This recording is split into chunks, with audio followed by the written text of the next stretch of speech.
Thank you. Good evening, everyone. Welcome to our work session of Tuesday, June 13th. Can I have a motion to open the work session? So moved. Second. All in favor? Aye. All right, this should be a pretty quick one. Jill, you wanna go through everything? Sure, so we've got administrative items before the board tonight. The first one is the retroactive approval of payment of claims for checks that were dated June 8th. The next was authorization to approve the Phase 2 investigation for Joan Corwin Way. As the board is aware, we are in the midst of eminent domain proceedings for the property. The board has been in the habit of requesting to be informed of expenditures that are over $10,000 so that we keep a handle on our spending. This Phase 2 investigation is going to be just shy of $15,000. We wanted the board to be aware of it. It is an essential step that the town takes before it proceeds to further the process of taking the property. We wanna make sure that we are aware of what environmental hazards may or may not be on the property. Well, Holly and Ally weren't on the board when we started this, right? So there is no, you're Just right. very briefly, just explain. So real quickly, there is property on Joan Corwin Way, formerly Hunt's Place, Past World Cup. Yeah, I know. that literally lies right between our recycling center and Parks Garage and our DPW garage. And it has been for sale. And so the town took the opportunity to take it through eminent domain, which basically means that the town has been able to establish that there is a public purpose for this property, unique to that property, and we're in the midst of negotiating the price. But before we do that, it's a little abridged. It's very brief. You wanna fill in the Give- what I was that? understand. I understand. That's good. We're in process. We actually haven't started the actual court proceeding. We're negotiating with the property owner. Part of that negotiation is gaining access to the property so we can finish the environmental testing. And this was And to be very budgeted clear- for? To be very clear, we did not go in there just eminent domain. No, no, take eminent no, domain. no. We tried to No, no. negotiate and work it out. Exactly. We Yeah. took the very first step, which was I think last year, the board adopted a resolution after a public hearing finding a public purpose, but we actually haven't gone to court to start the formal proceeding yet. And we pay for it. It's not like we take it. No. Correct. Okay. Thank So and is that part of the budgeted amount? Yes, so the only thing is that we knew that we were gonna have to we certainly knew we were gonna have to conduct some sort of environmental investigation. Our preliminary investigation indicated that we needed to go further. So Okay. and we'll hopefully once we they're actually starting tomorrow. The 15th, I'm sorry, the 15th, 2 days. So DPW is asking permission to go in and weed whack a little bit and clear the place out so that they can go in and do some tests on some soil and just find out the extent of whatever oil or chemicals happen to be in Well, the that's soil. very important because Yeah. we need to know what liabilities we are Absolutely. bargaining for as well. Right. So that's Joan Corwin Way. The next one is the park's overhead garage door has finally died. And we need to replace it. We're looking at an $11,000 expenditure, $8,500 for the door and another $2,600 for the electric opener. Next, Sabrina has been diligently working on some of our grants for this year. We are seeking to submit yet another grant submission for the vac truck. The vac truck is a vacuum truck that goes along and actually cleans out our storm drains all through town, very important MS4 requirements. We're gonna hear all about it later today. But they are quite pricey, $800 and something thousand. So we're looking for a grant that will help us pay for that. And that's another example of an unfunded mandate, something we just need to spend money on. The next is authorization to obtain crane service for the generator removal at the Millwood Water Treatment Plant. Hard to believe but true, $20,000 was the by far lowest bidder. They went up to $60,000 to rent a crane so that we could remove the temporary generator and make sure that the concrete pad that it's sitting on is still intact and that its integrity has not been compromised. Next, we have authorization to award bids for DPW, the purchase and installation of highway maintenance materials. This is the paving contract and things of that nature. Also water maintenance materials, which is every hydrant, every coupling, every screw and bolt, and it is basically the most miserable, painful bid ever done. And Christina and Lauren really just did a fabulous job Thank with you. it, thank you. That's the one that's like it's real- size 1-inch screws. Exactly. And two minutes, An oh my, elbow. and you have to, Four literally inch, you have to 6 read inch. every single one of them. Yeah. It's just painful. Next is Christine Gray is requesting permission to go to a grant writing workshop so she can do her due diligence on pursuing some grants for Rexham Park, which we're thrilled about. And last but not least, we had spoken last work session about Camp Nabby approaching the town for a location where they could have a central pickup for their campers. They decided on the back parking lot. We have an agreement that we had basically council already prepare. And we're ready, we just need the board's approval, but they're ready to go. They were thrilled with the back parking lot. I think it's gonna work out really well there. And we Excellent, will great. receive a fee for that, I'm sure you all saw. Yeah, that's right, $5,000 is what they're paying us. Excellent. Okay, and that's the extent of the administrative items. Anything else? Were we gonna do another resolution for the Noise yeah. enforcement, I've handed it to them. Okay, do we wanna just mention it in work Sure. session? Yeah, as a follow-up to the SAB's discussion with the town board. Last week, we are proposing an amendment to our noise ordinance that would allow our building inspector and assistant building inspector to also do enforcement in addition to our police department. And we are working on an email that Supervisor Katz will announce as soon as it's up and running, or I don't know if you're gonna give him a preview. But leaf blowers at mynewcastle.org, and there'll be something in the Leaf supervisor's. blowers or blower? I believe it's singular, but I can ask them to do both, which is what we all, we do Let's do pothole and both, more just in potholes. case. Yes. Got it. Do both, excellent, okay.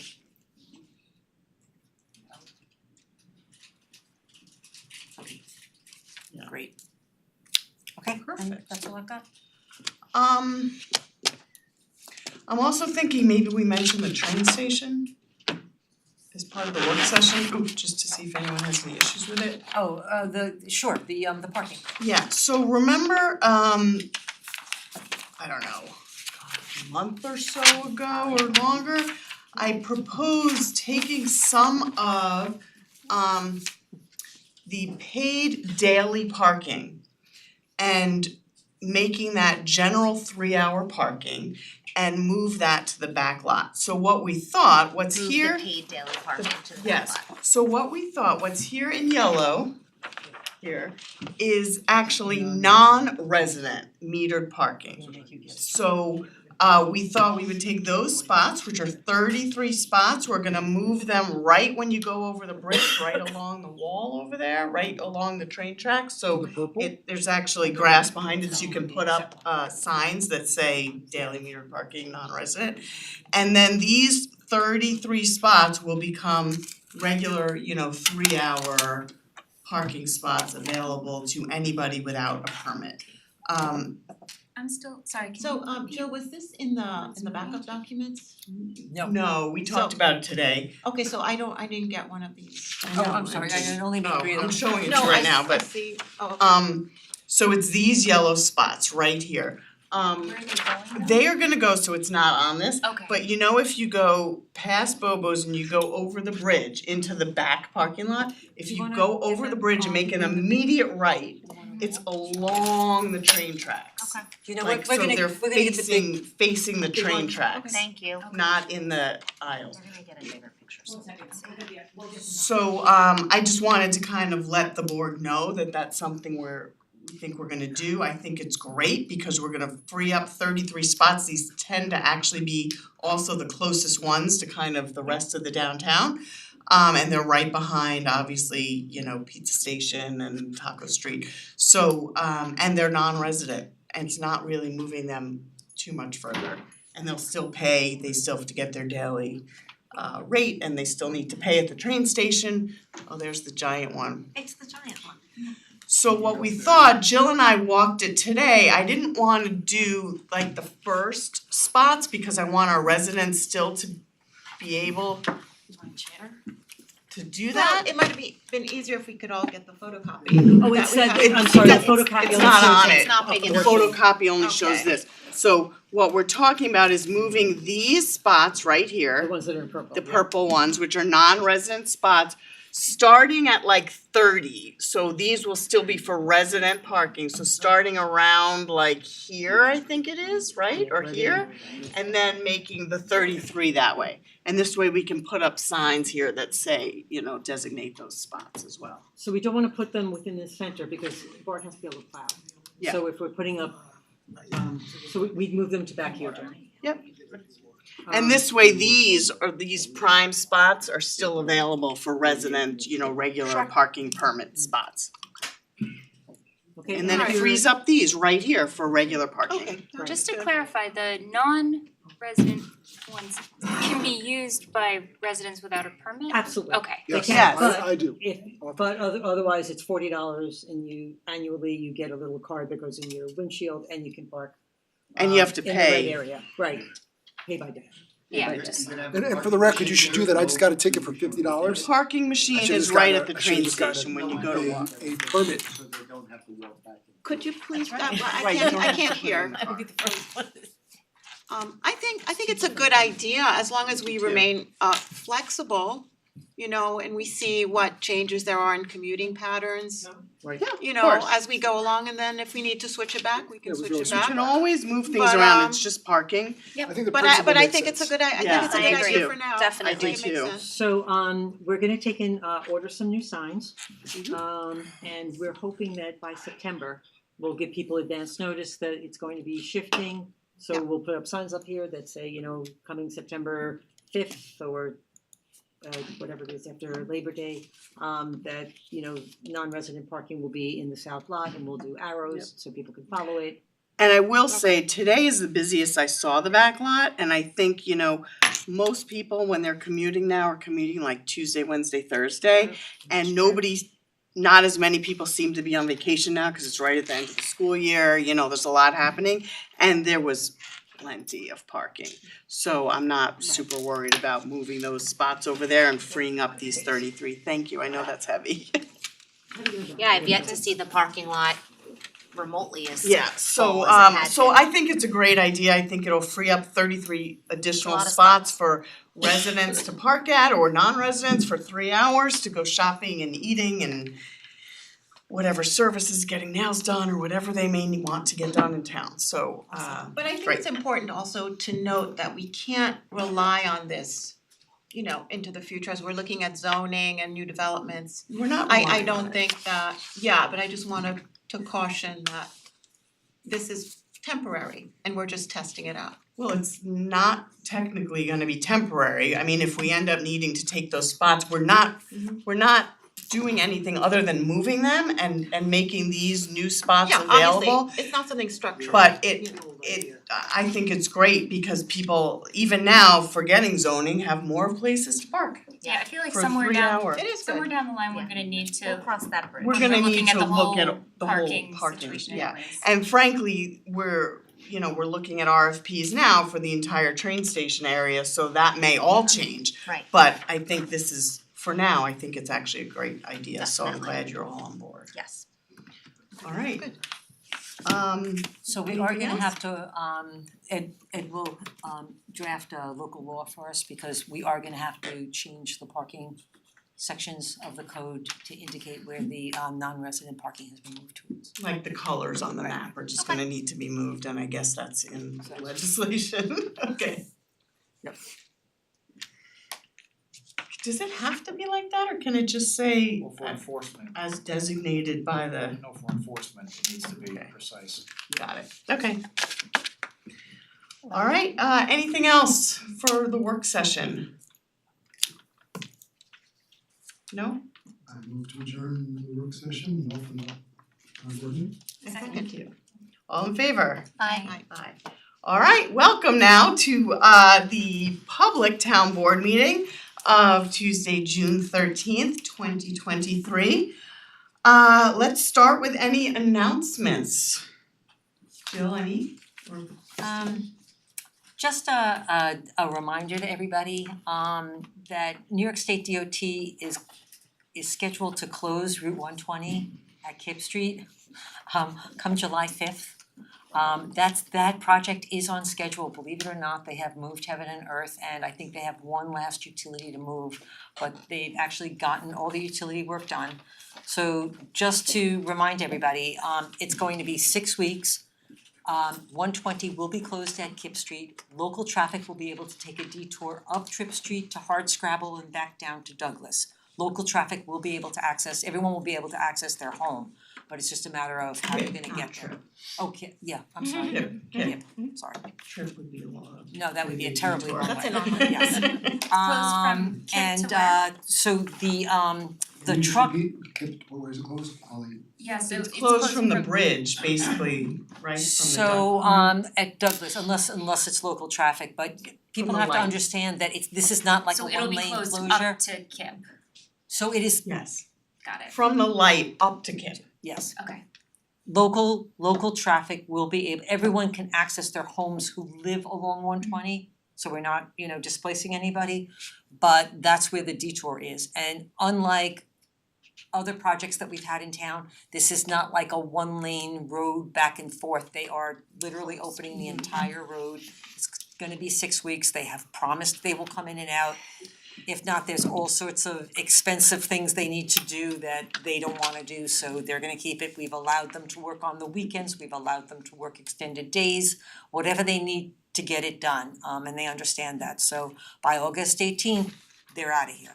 Right, so just to let the public know, the reason why we're electing to close the road instead of allowing one lane traffic is because it significantly decreased the amount of time it was gonna take to get this work done.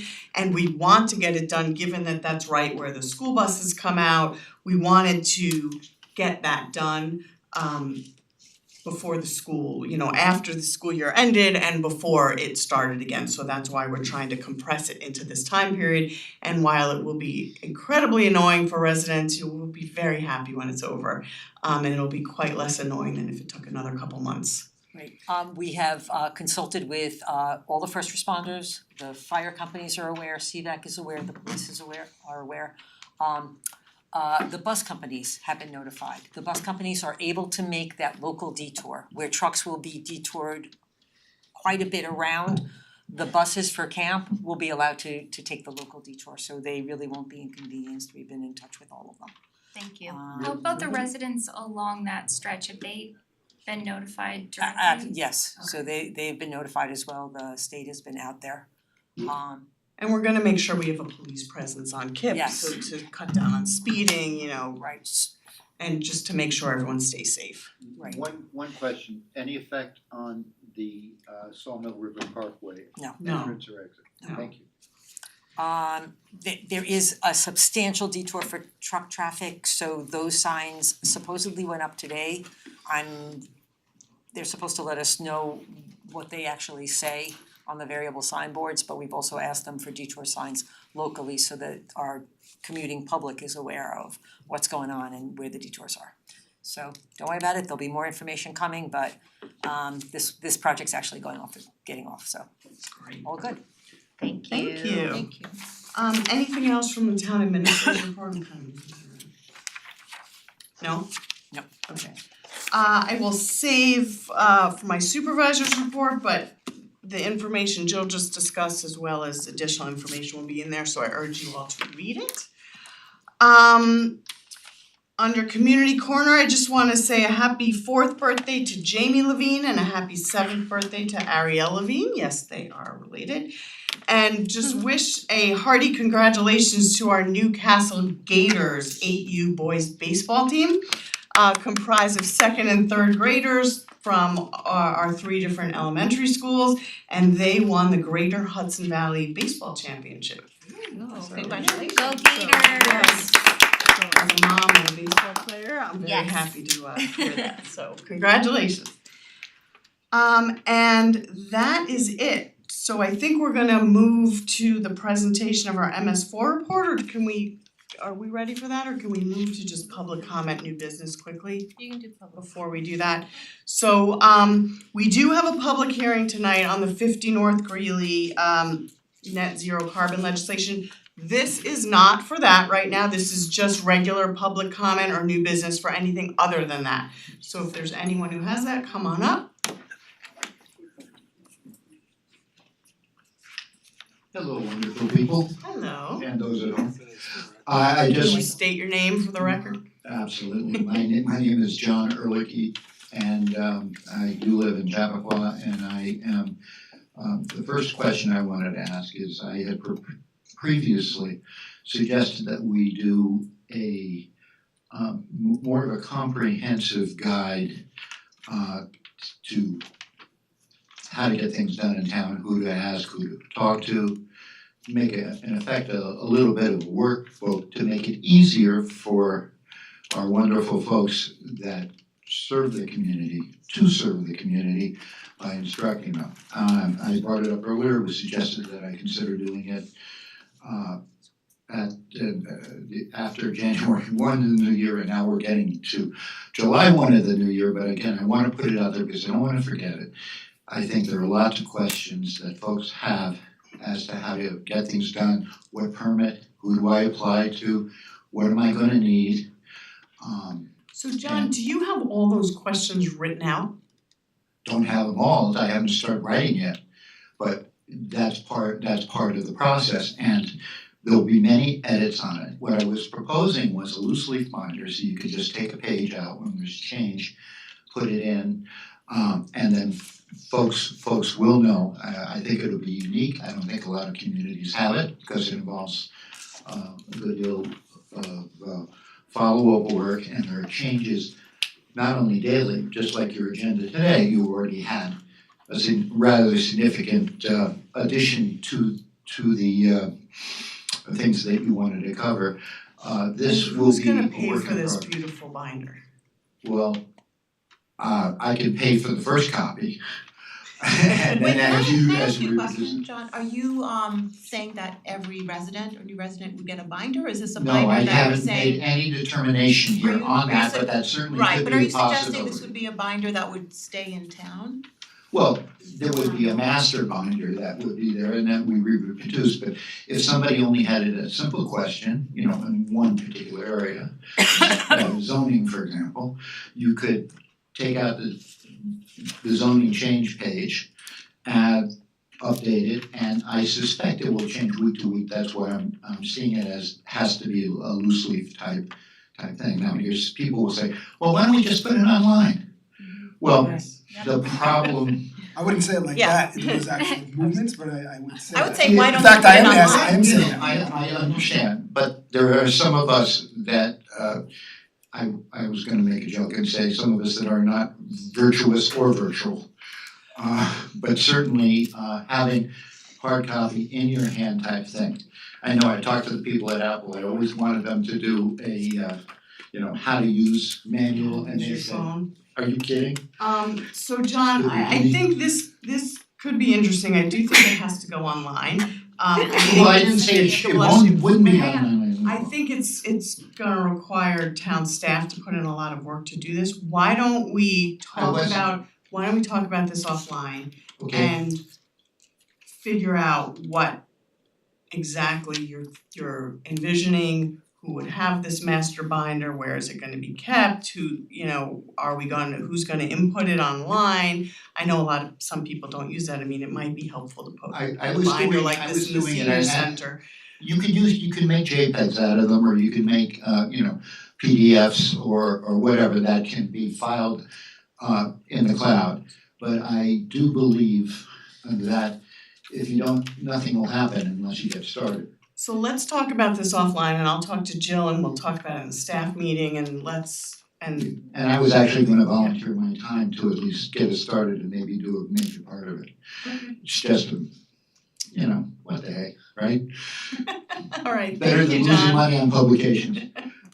The other thing I wanted to bring up today is I made it a point to drive the boundaries and the routes of the maps that we all saw last week.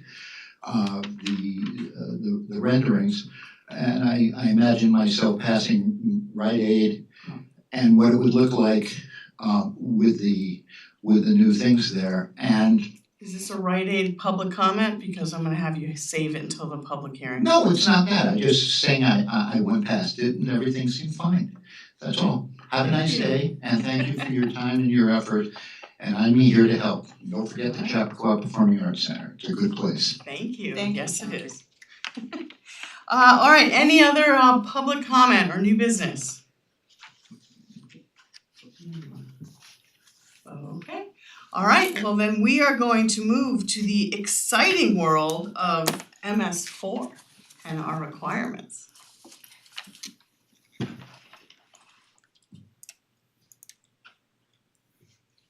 You guys are gonna be really excited. Good evening, everyone. Oh, wait a minute. Good evening, everyone. Every year we are required to report on our municipal separate storm sewer system progress in accordance with the New York State DEC stormwater regulations. As an MS4, we have 6 minimum control measures that we need to meet, and one of the requirements is to present our annual activities at a public hearing before your board, before we submit our annual report. So tonight, myself and the town engineer, Bob Cioli, are here to share with you our annual report. So to start off, what is stormwater? And it's just what it sounds like. It's water that, when it rains, water flows over the earth and it goes to its nearest outlet, which is usually a stream, a river, a pond. As it is traveling, it will pick up all sorts of pollutants. If it goes over a parking lot, it may pick up oils and other metallics that are in the pavement. If it goes over a sidewalk, it may pick up sand and dirt and debris from that sidewalk. This is all, the stormwater is the water that is carrying these pollutants to our water bodies. When we think about Newcastle and we think about water, there are 4 different watershed basins in Newcastle. And I'm sure all of you pretty much know the big one, that's the New York City watershed known as the Croton River Basin. We also have land area within the lower Hudson River Basin, fondly known as the Pocantico or the Sawmill River. We have land area within the Bronx River watershed, which drains to the Kensico Reservoir, also part of New York City's water system. And we also have a small area of the community in the Upper Long Island Sound watershed.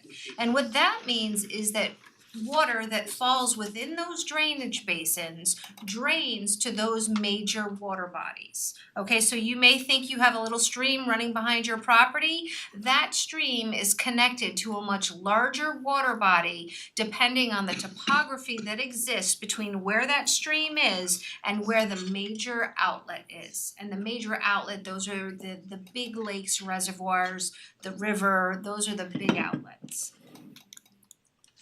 Here's a map of the hydrology. You can see the dark blue lines are really the major basins, and all of the little blue lines are all these little streams and rivers throughout the community. So we have a lot of them. And New York State DEC regulates everything that goes into them, from our properties, from our roadways, and from our public places. When we think about water quality, different drainage basins have different thresholds of pollutants. The Croton Basin is known as being phosphorus limited, and phosphorus accelerates algae growth. So that reservoir has a standard that is set by New York State DEC as a limit as to what it can accept. The Long Island Sound watershed is a little bit different in that it is nitrogen limited. So different water bodies, different watersheds have different levels of contaminants that are separately regulated by the Department of Environmental Conservation. We also have water bodies in the community that are listed on the state priority water bodies list. And these are different water bodies that, because of suspected pollutants, pathogens, metals, nutrients, are seen as problematic and not living up to their intended use. Water bodies are also listed on what's known as the New York State DEC 303D list, and that really is affiliated with the Sawmill River and the Bronx River watershed.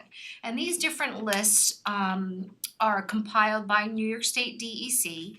Sometimes the information is submitted to DEC by a citizens action group, by a not-for-profit group, by a town or an individual. And the DEC will do investigation and determine whether or not there is a compromise to water quality in these water bodies. But they will list them, and this listing helps give the town guidance in identifying different actions that should be taken in different areas of the town to improve water quality. When we start talking about our MS4 permit, Municipal Separate Storm Sewer System, if we start looking at how we control water quality, we have something called the State Pollution Discharge Elimination System, or a SPEEDIES permit, for discharges from municipal separate storm sewer systems. So this is the fancy title that relates to our MS4 permit, our annual stormwater permit. So just for familiarity's purposes, this is the actual number listing GP-0-15-003 with changes over time. This permit has been in existence since 2016. We are now in 2022. It has been expired since 2020. The state is still revising the MS4 permit. There's been instances where the revisions were promulgated and public comments were accepted. The state has gone back to rewrite the permit, and we have yet to see a new version. We are anticipating a new version of the MS4 permit within the next couple of years. And typically when the next version of the permit is issued, it means more stringent requirements than what we do today. When we talk about the Phase 2 stormwater program, I mentioned earlier that it is 6 minimum control measures. Minimum control measure number 1 is public outreach. Minimum measure number 2 is public participation and involvement. Minimum measure number 3 deals with illicit discharge detection and elimination. We have construction site runoff control, post-construction site runoff after something is built, and we have pollution prevention and good housekeeping. And pollution prevention and good housekeeping really relates to municipal operations and how we manage our sites in relation to protecting water quality. When we talk about public outreach and education, we are really looking at the several different audiences that we tend to educate about water quality every day.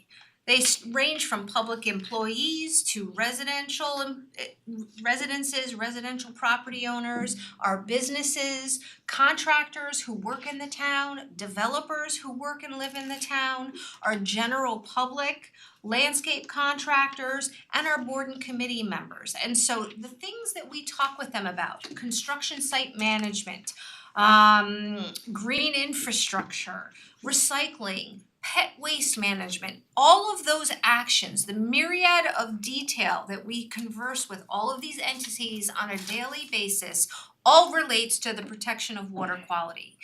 There's what's known as best management practices. We educate people on how to undertake best management practices or conduct their activities so that they're not impinging water quality. And that's all about public education and outreach. It's informing the public. We aside from the day-to-day contact, we do a mailing every year. If you've all received the water quality report this year, you'll see information regarding water quality, stormwater management, washing your car, mowing your lawn. All of the practices listed in that mailing relate to our MS4 permit. We have a mailing list where we email information to people on a regular basis. We hold public events and presentations where we talk about water quality. We even do cable access information regarding stormwater and water quality. We have printed materials and we conduct daily inspections where our inspectors are out on properties on a daily basis talking with contractors and property owners regarding best management practices to protect water quality. We also have materials that you can pick up in town hall, at the library, in the public works department that will help you understand what it means to protect water quality through your everyday actions. Now, under our stormwater report, we are required to evaluate our progress in meeting our minimum control measures. And we can see that we're making a difference in educating people about water quality due to the amount of information that people pick up from our offices, the website clicks that we see, the number of applications that come into my office that contain low impact development techniques. So we know that the word is getting out there regarding the protection of water quality and the control of stormwater pollutants. The second minimum control measure that we need to be reporting on is public participation and involvement. This gets to our cleanup events that we hold. We have a community hotline where people can call and talk to us about water quality problems they might have or something that they might see. We've conducted community plantings to help improve stormwater quality. We have community meetings like this one where the public comes and they listen to development applications and the green infrastructure that's being implemented. And we post this annual report on our website, and this presentation will be seen on the cable access channel. Again, how do we evaluate this minimum control measure? People discuss stormwater related issues at public meetings, during public comment, public hearings. We have the townwide mailing, and we have a questionnaire on our website that we ask people to fill out, and we get hits once in a while when somebody actually does. This next minimum control measure, I'm going to turn it over to Bob to kind of give you a definition of illicit discharge detection and elimination, and he can start with that definition, and then I'll go through the first part of that action, and he'll go through the second. Bob, do you want to start? Thank you so much, Ms. Sabrina. Good evening, Town Supervisor, members of the Town Board. Thank you very much. Basically, the illicit discharge definition, so everyone's on the same page, is defined as a discharge that is not entirely stormwater. And as Sabrina mentioned earlier, stormwater is basically composed of rainwater, surface runoff, and snow melt, which drains into the town closed drainage system, which is known as the MS4, which is known as also the municipal separate storm sewer system. Next slide, please, Sabrina. Or you want to go in on this? Well, I think, Bob, we had talked about really looking at illicit discharge and detection in two parts. There's the physical mapping of the system that falls under illicit discharge detection and elimination. So there's a mapping and an investigation side, and then there's the actual identification of something and the follow through cleaning it up. So just for the board's information, we utilize our geographic information systems to collect and inspect our outfall system. So all of our outfall systems are on a computer map. We have handheld devices that our field guys go out and collect information on, and we sync it up to our GIS system. In town, we have 239 outfalls this past year were inspected or known as dry weathered screened. So to see if there was contaminants in them, water running in them when it shouldn't have been, and that is the work that's being done in the field during the year, during the day. Building maintenance, commercial car washes, parking lots, cross connections, outdoor fluid storage, vehicle maintenance repair shops, septic maintenance are typically targeted for inspection, right? So if we know we have a gas station, we're gonna go to that gas station, the outfall by that gas station, and see if there's any flow that shouldn't be there. So it's very much an investigative or an inspection element. Bob's gonna talk about the next, I'm gonna talk about this slide, then Bob's gonna go into the actual discharge detection and elimination standpoint. So one of the things that is required by New York State DEC under illicit discharge detection and elimination is to map your storm sewer shed. We were one of the first municipalities to map all of our storm sewer shed components, our pipes, our outfalls, and our inlets. As I said, the information is in our geographic information system, and 75% of relevant staff that are responsible for IDDE, inspection, detection, and elimination, have been trained throughout this last year. Go ahead, Bob.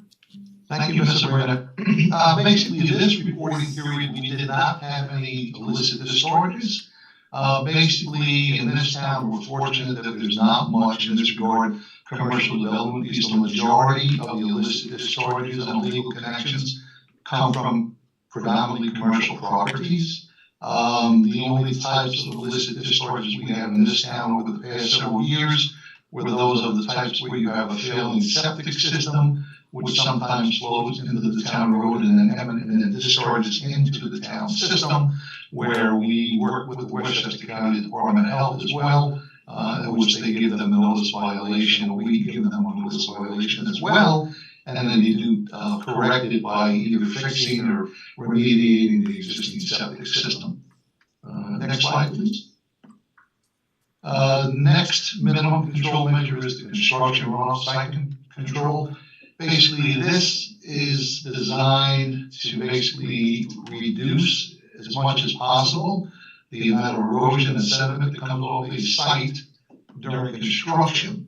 There's a general permit for stormwater construction activities manual, which we use, which is predicated upon the GP 020-001, as Serena mentioned before, and it has a whole litany of items that must be followed, basically with the design, with the construction, with the inspection, and what the owners are required to do during that time of construction, because most of the time, all of the sediment that comes off and reaches any type of water body picks up the sediment and goes into the water bodies and creates all the pollution that obviously they try to avoid, which creates the water quality problems. But again, this is only geared towards construction activities. Next slide, please. The strategies that we use are the SWIP inspection review procedures that are in place as per DEC, as the GP 020-001, which is basically manual, which we use as a guideline for that. During this review period, we had 8 SWIPs reviewed. That's just the SWIPs that were basically reach the thresholds that the DEC requires. There's many other stormwater reviews that we have in town for the building department and building permits. However, they don't exceed the thresholds required for these, which is anything that disturbs more than 5,000 square feet in the East Hudson watershed. Our town code is much more stringent than actually the DEC. We require post-stormwater construction for anything that increases the stormwater improvements by 1,000 square feet. And then the last bullet item is procedure to receive public comments is in place. We get public comments on it all the time. Any type of complaints we get, we go out there to take a look at the sites that are under construction as well. Next slide, please.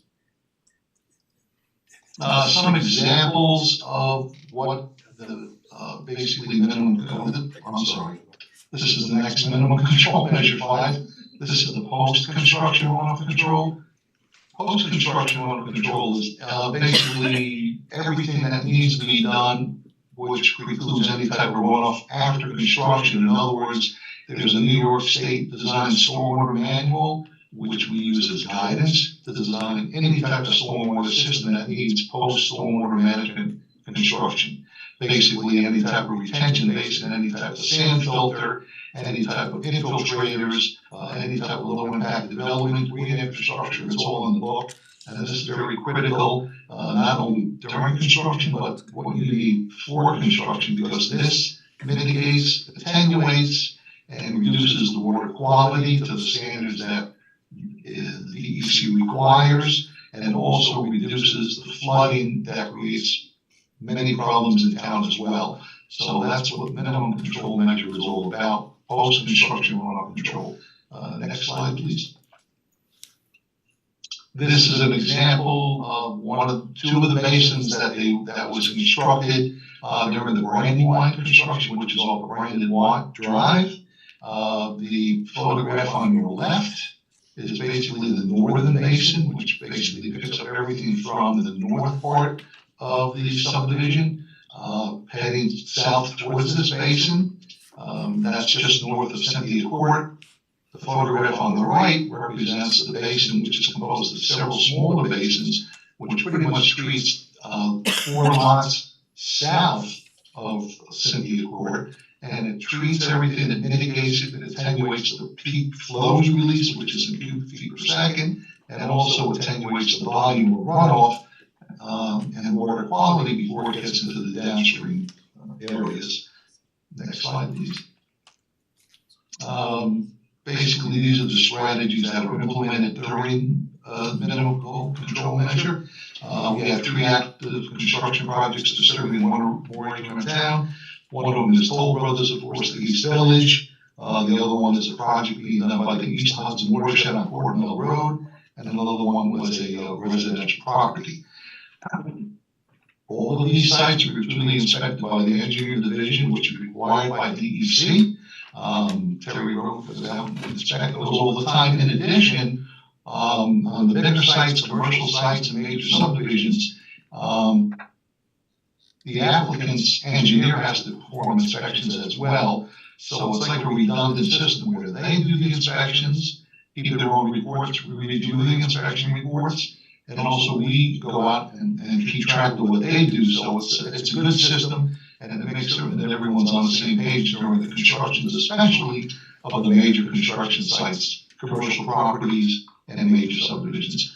Another post-construction water control, which is big on, again, major subdivisions and the commercial properties, is that the owner is obligated to submit legal documents which are ran by council, which we all review as far as the maintenance of the type of post-stormwater construction items they may have. It can be a sand filter, it can be an infiltration system, it can be a water quality basin, it can be a wetlands basin. So all those are worked into these agreements, which is called a stormwater maintenance agreement and easement agreement, which gives the town the right to go over these properties at any time if there's any type of complaints on them, if they're not being maintained properly, in perpetuity, by the way, they all are. So all the agreements have to be looked at by town council, approved by the town board, and not only that, they're reported in the Westchester County Clerk's office, so everyone can find them readily available, and then they get picked up during the closing, so it goes from one owner to another to another.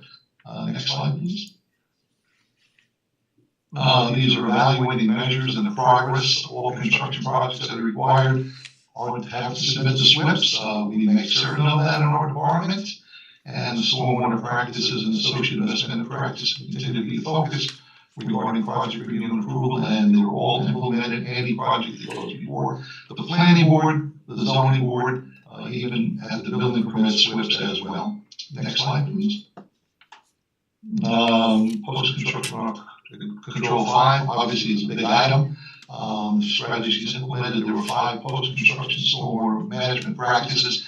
These are basically ones that were built by projects in town that are maintained by the town. DPW, few of them, one being the sand filter, which is located in the south parking lot and grass median, which picks up a lot of the runoff, portion runoff from the actual pavement, treats it, and then releases it into the stream, which is the headwaters of the sawmill.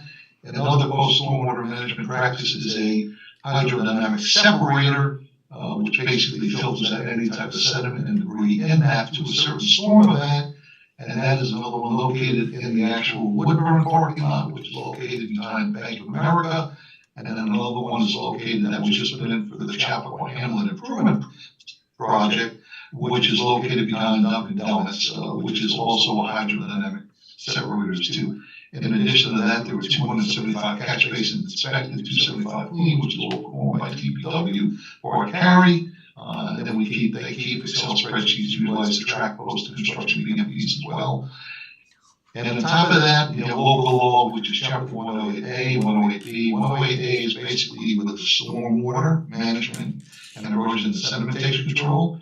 And 108B, as we touched on previously, has to do with the illicit discharge. Then we have overlay districts, which are the environmental overlay districts. Applicants planning and zoning and planning board review procedures and the building codes have been used to implement low impact development. Better site design, reduce flooding. That's my main concern, reduce flooding. Improve water quality is a big thing too. DEC are big on water quality, obviously for obvious reasons. They don't want any type of water to degrade the quality of the reservoirs, which are in New York City as well. Next slide, please. And basically the strategy is implemented. I'm going to turn this over to Ms. Serena because she's actually a member of the Eastern Hudson Watershed Corporation, and she knows a little bit about CEQA, and she can explain what she's involved with that. And I'll turn it over to Ms. Serena. Thank you, Bob. So one of the minimum control measures involves post-construction stormwater management. And as Bob has been talking to you, he's talked about what happens after a construction is complete and you're left with what is on the site. Well, New York State DEC has created through the MS4 program a retrofit program where you can undertake projects for phosphorus credit within the New York City watershed. It's very difficult in a town such as ours that is primarily a residential community, but we have discovered a couple of sites where we can acquire some phosphorus credit. DEC has assigned every municipality within the New York City watershed a threshold number of phosphorus that we need to reduce every year within the permit timeframe. Right now, at the beginning, when this first came out, all of the watershed municipalities said we all cannot do this because many of the municipalities are like Newcastle, primarily residential. There's a big cost differential between doing work in Newcastle and doing work in Putnam or Dutchess County. So we got together and formed an entity called the East of Hudson Watershed Committee, who formed the East of Hudson Watershed Corporation. The East of Hudson Watershed Corporation is a separate entity that conducts phosphorus, that implements phosphorus reduction projects, stormwater control projects, under what is considered umbrella compliance. If a project is implemented in Putnam County, the town of Newcastle will benefit from that project and help us meet our goal of 50 kilograms per year or 25.7 kilograms per year because we are tied together through the corporation. And so we have been working through the past 10 plus years with our partners in the East of Hudson Corporation to meet our phosphorus reduction target that is regulated by DEC. So we are a member. Right now, that corporation has completed 159 phosphorus reduction projects. 35 projects were completed during this year. We have 5 projects that we have submitted for phosphorus credit through the corporation.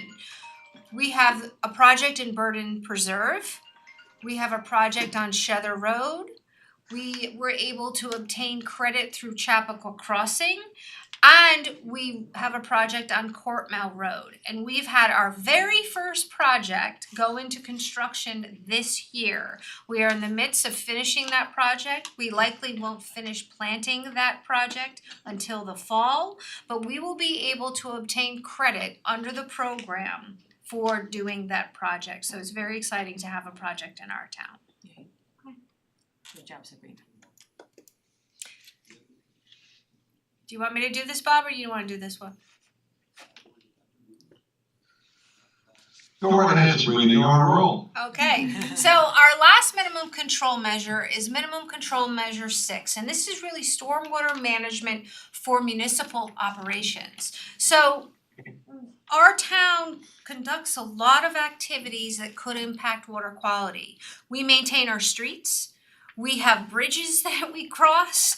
We have winter road maintenance activities, salt storage activities, our solid waste management, municipal construction that we undertake, land disturbances that we undertake. We do hydrologic habitat modification, our tree plantings and our stream bank projects.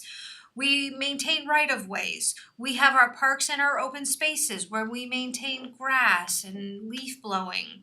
We have municipal buildings. This building counts towards our our stormwater management for municipal operations. We maintain our own vehicles at our DPW yard, and we have fleet maintenance. We have so many activities that occur on all of our municipal properties that we need to conduct or perform in a manner that protects water quality. So when we look at what we have done this year in relation to municipal operations, we have swept 52 acres of parking lots 2 times. We have swept 225 miles of streets 1.5 times. We've inspected more than 275 and cleaned more than 275 catch basins this year. We have inspected and cleaned the 5 post-construction control practices that Bob spoke of. And we've applied 2,100 pounds of nitrogen in fertilizer to our properties. And again, 75% of municipal employees who need training received it. So this all counts under our municipal operations. Evaluating this measure, minimum control measure, relates to reporting procedures for all of the municipal departments that contribute to putting this report together. We have good housekeeping responsibilities that they're undertaking and maintenance activities that they conduct, which we count for in this annual report. We are working to retrofit the record keeping. We are moving from an era where everything was done on a notebook with pen or sometimes pencil. We're moving to handheld devices and cataloging in different forms of spreadsheets on the computer. So we're really trying to update what we do in the field via the phone and have it directly upload to the cloud and download to our database. So this is a huge transition for some of our workforce, and it's being done seamlessly due to technology. And we're looking at verifying our infrastructure. You know, what is the size of our pipes? How many pipes do we have? Are they inspected and cleaned? What is the material they're made of? What size are they? So all of this information we're starting to build into our databases. So moving forward, we'll have a seamless system where we can say it was inspected, what date it was inspected, and oh my goodness, it broke. How are we fixing it? Who's fixing it? What's the material? All the guesswork that we used to have to guess will be right there on the screen for us. Strategies. So we have an education program in place to address phosphorus and nitrogen. 100% of our conveyance system has been mapped, and we have additional features, as I was just explaining. We do inspection and maintenance. We have a plan and a program put in place to make sure that we inspect and we maintain the entire system over time. We have a program to track on-site wastewater treatment systems, failures of those systems. We work with Westchester County to catalog those systems that have been repaired or replaced. We have our post-construction program in place, as Bob explained in detail, and we're in the second 5-year permit cycle, also known as 6 to 10 years, and we're continually looking for projects in our community that are cost effective. So for more information on this program, you can contact the Development Department or visit mynewcastle.org. Thank you, Sabrina. You're welcome. Thank you, Sabrina. That was amazing. Does anyone have any questions? Yes. Okay. First of all, I just wanna say thank you so much to everyone in the town. This is an amazing enterprise with this alone. From the educational, you know, of course, the stormwater management, the education, the reporting, the equipment that's needed, and I guess we'll talk about that, is amazing. What kind of help do we get from the state? I mean, obviously, this benefits so many regions and it benefits the entire state. So We really do don't, we get any kind of, the most help we get from the state, honestly, is the ability to apply for funding to. and I know the answer, I know it's Yeah, nothing, I just want everybody to know, But we that's don't, why I'm asking. we do not. I think that for the state, it was a really big win for all of the New York City watershed municipalities to have the state accept umbrella compliance. One of the more detailed retrofit projects, stream bank stabilization, was counted for phosphorus reduction. We had to work real hard with the state, who was willing to accept that as a qualified project for phosphorus reduction. Had they not accepted that project, we would not have the projects that we have in town, because there is a lot of phosphorus running off of a stream bank that we can now capture and control, and we get a lot of credit for that. So that is something, so from a policy standpoint, the state is helpful. From a monetary standpoint, they are not. Right, we're quite lucky to have that consortium Yes. to be a part of. I think that's all I have for I've now. got one question for you. So last year, the state proposed to mandate significant new requirements Correct. that would have cost millions of dollars.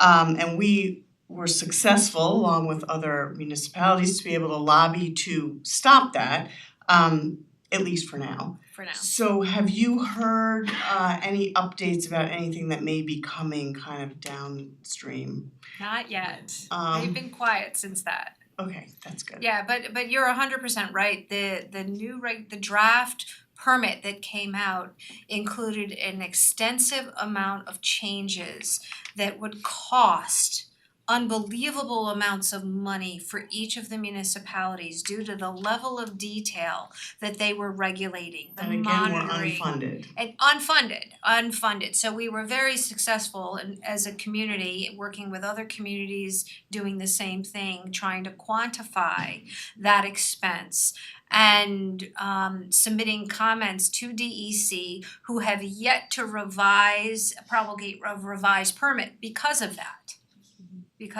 And so the environmental community very much wants monitoring at each of our retrofits, at each of our sites, which requires a whole new workforce, right, to undertake. So that was one of the big areas that we pushed back on. Alright, So the thank grant you. application, the letter that the board is gonna approve later in the meeting is the letter of support in conjunction with the vac truck grant that Sabrina is once again applying for. We're hoping this year We got it. we get it. We came close last year but didn't quite make it, so we're hoping that our application, we plugged all the holes in our application and that it's much stronger this year. But again, that's an $800 and something thousand piece of equipment that is required for us to be able to comply with the MS4 requirements. And so just the equipment alone is, more than $750,000, and then the staff and everything else that goes along But just to put it in perspective, we have a vac truck right now. It is a single operation truck. It just collects the sediment. Oftentimes, the Department of Public Works needs additional equipment brought to a site. And for every piece of equipment at a site, it is at least a minimum of 3 employees who need to be at that site. We do not have the size of workforce to do what they want us to do, to clean the number of catch basins. We're doing the best we can. We're on a 5-year plan to kind of get through all of our catch basins, right? That is very weather dependent, it's seasonally dependent, and we are required by the state to finish it yearly, if not twice a year, but we are handicapped by the equipment that we have. And so it's imperative that we receive funding to improve our equipment to multi-use tools, for lack of a better word, to make this job easier, involve less people at a site at any one time, and can handle the type of infrastructure that we have. And I just wanted to be clear that I think this is really important work.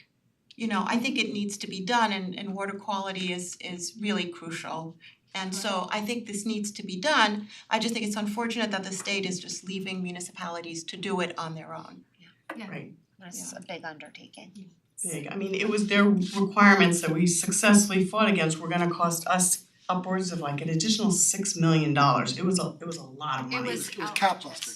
Yeah, Oh, completely, yes. Are there opportunities to get efficiencies by partnering with other municipalities or the county level or anything like that? Well, that's, Well, and so the problem with that is that when we need, like, for example, sharing a vac truck, when we need the vac truck, they need the vac truck. Where we have efficiencies like joining the East of Hudson Watershed Coalition, the corporation, that is an efficiency. Right, where we do education materials, Westchester County produced a lot of the early education materials that we use today to get out to our community. So where we can coordinate on efficiencies, we do. alright, well, thank you very much. You're welcome. Thanks Appreciate to it. Bob too. And thanks, Thank you, Bob. Thank you. Thank you guys, good night. Have a good night.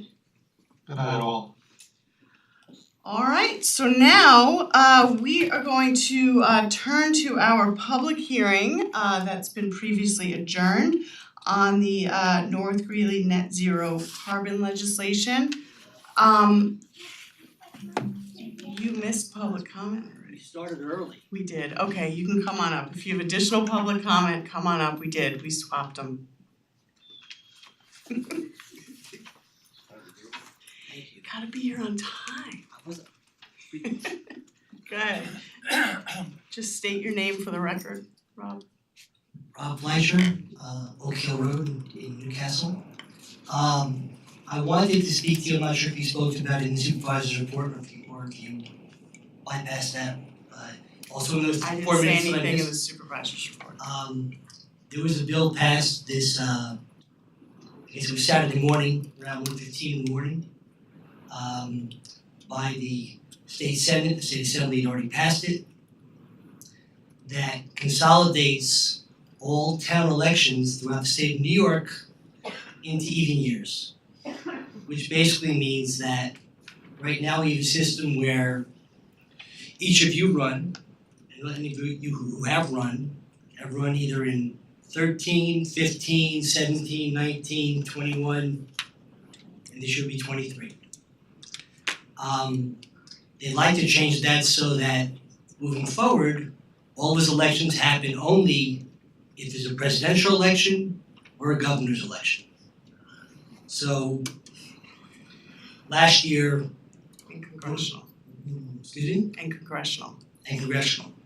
Well, they currently still run. So last year, when we had a special election, you can get a feel for it. The town board, one town board seat was in the 16th column. That's where you and Chris were, in the 16th column. And that would push our town board elections either to the 16th column or farther out. Page 2. Right, and in some cases, they have to have a second page. I'm not sure how small the print's gonna get. This seems to be being done under the guise of the idea that it's higher turnout. And I get the fact that certain elections have low turnout. The biggest portion of our tax bill we get here, everybody here in this room has the lowest turnout of any election in town, which is the school board election. If we get 10%, I'm not even sure 10 or 11%, it's by par for the course. No one's too concerned about that. So they're trying to, and if local signs this legislation, all our election infrastructure and how we've, I guess, for as long back as I've been here, and certainly much farther back, is gonna change. 3 of the 4 of you, the people all sitting in the middle, you would not be sitting up here. I'm quite confident. You would not be elected, you would not be appointed, and you would not be elected. To me, that's concerning. You'd be sitting here, I'm not sure what Jeremy would be saying. That to me is not what is respectful of the importance of issues, of local issues, and even regional and county issues. Not every election needs to be nationalized or built around issues around Albany. To me, that I think of all the activists who focus on really important issues that are local, maybe county-wide, that getting your voice heard in presidential election year on even an issue like the airport, that would not have happened. On an issue like development, that would not have happened. On an issue like the FBC, that would not have happened. All these things, I can't tell you how things would have snowballed, but the world as we know it in our town would be different. And I really want to hear what you as a town board feel, because time is of the essence. This is going to be signed, could be signed tonight, could be too late. So I think it's important for the community to understand, and I'm sorry to be just dumping this on you, but this is how it was dumped on all us. There was no public outreach. There was no, notice. When I'm not sure if any of you found out earlier, but you found out midweek, end of the week. So, this is not to me good governance for something this large. This isn't like, adding an extra $20 million for a special bill or a special project. This is changing the nature of how so many towns vote, including ours, throughout the state. So Rob, I'm just gonna interrupt you for a minute. So we did find out about this late. I know we did not hear about this from our assemblyman or our state senator. I did reach out to them when I heard about it, and expressed some of my concerns, and Assemblyman Burdick said, having been a town supervisor, that while he was initially in favor of it because it would increase voter turnout, he realized for all the reasons that you just articulated that it was not a good idea for local municipalities because it really puts local elections really in the hands of national politics, and anything that's being looked at on a national level, as we saw with the last election, is gonna fold itself into local election, which it really shouldn't. There needs to be a focus on that. There was also no town supervisor or town in general that I am aware of that asked anyone to float this legislation. In fact, the person who sponsored it represents a village which is not impacted by this legislation at all. I know that every town supervisor that I've spoken to is completely against this. There's actually a petition that was just circulated right before this meeting that I'm gonna send to the board, asking Governor Hochul to please veto this legislation. Some on this board may feel differently, but I happen to agree with you that I think this is terrible governance. I think it's bad for democracy. I think it's bad for local municipalities, because I think there are issues that need to be focused on and that constituents and residents and voters need to focus on in their local municipalities that have nothing to do with national politics, as we saw in the last election. And I think that this is going to really provide a big hindrance to that and to local elections. And the fear is that anyone who does wanna run on something other than potentially a national party that doesn't agree with the majority of the town in terms of national politics is no longer gonna be able to do that. Look, for the last 5 elections, that's been the case for the person who won the town supervisor's role in this town. Up in Mount Kisco, the heart of their board came from an independent ticket. I don't know as well, the history of other towns around us. And Assemblyman Burdick did say, he heard from a bipartisan group of town supervisors who did not want this. They did not. Senator Harcum did vote in favor. County Legislator Gashi said also he was not in favor of this. Because he's gonna He didn't go through all his reasons, but he said he wasn't aware of it and he wasn't in favor of it. So I'd like to know, I think the community deserves to know not just what your perspective, but from all of your perspectives. I know it's, like I said, I know it's getting dumped on you, but it got dumped on all of us. And where we are to move forward and to say something, because they're not giving us any time to react. Maybe, they tried the housing compact and they gave us people time to think about that, and that didn't work out so well. Not much. But here, no time. This is passed on. I think On Saturday I morning, became 1:15 aware of it the day that it was being voted on. So, I would appreciate, I'm not sure if anybody can comment, but I'll comment. We actually, as a board, haven't had an opportunity to even talk about this together. I was made aware of it over the weekend and had some time to just briefly think about it, and I agree with a lot of the points that you stated, Lisa stated, and Chris Burdick and Vedad. I am concerned that local politics are starting to matter less and less, and we're kind of being forced into one direction or the other, and we're missing an opportunity for communities to decide for themselves what our solution should be to problems that maybe other places don't have or do have, or so without having had the opportunity to talk to everyone on the dais tonight, my feelings are very much in line with what Lisa just said. We haven't had a chance to talk about it, but my sentiments echo hers. anybody else? Anyone else wanna comment on that? I'm happy to say I actually agree with you, Rob. But I would also tell you that you should not worry, I will always represent you. Do not fret, I'll always represent you. So you said you weren't sure if I'd be up here. I'm saying where you be sitting, you definitely would be up here. Fret not, I'll continue to represent you, but I'm in agreement with you in principle. I think it's the right principle. I would say that local politics are very important, and whatever encourages that is something that I'd be in favor of. But just because I like to look at two sides of everything, I would say that it's not necessarily the case that because people are voting for a national candidate, that they're forced to vote a certain way for the local candidates, and every election is different. And so it is important for every candidate to state their case, to go to their community, make their arguments, get on the ballot, and do their best.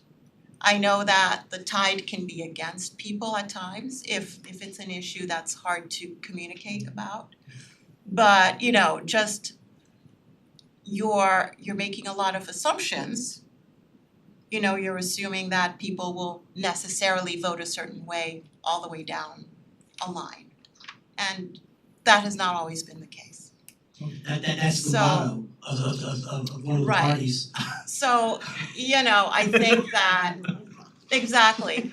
And I'm saying that it doesn't have to be that way.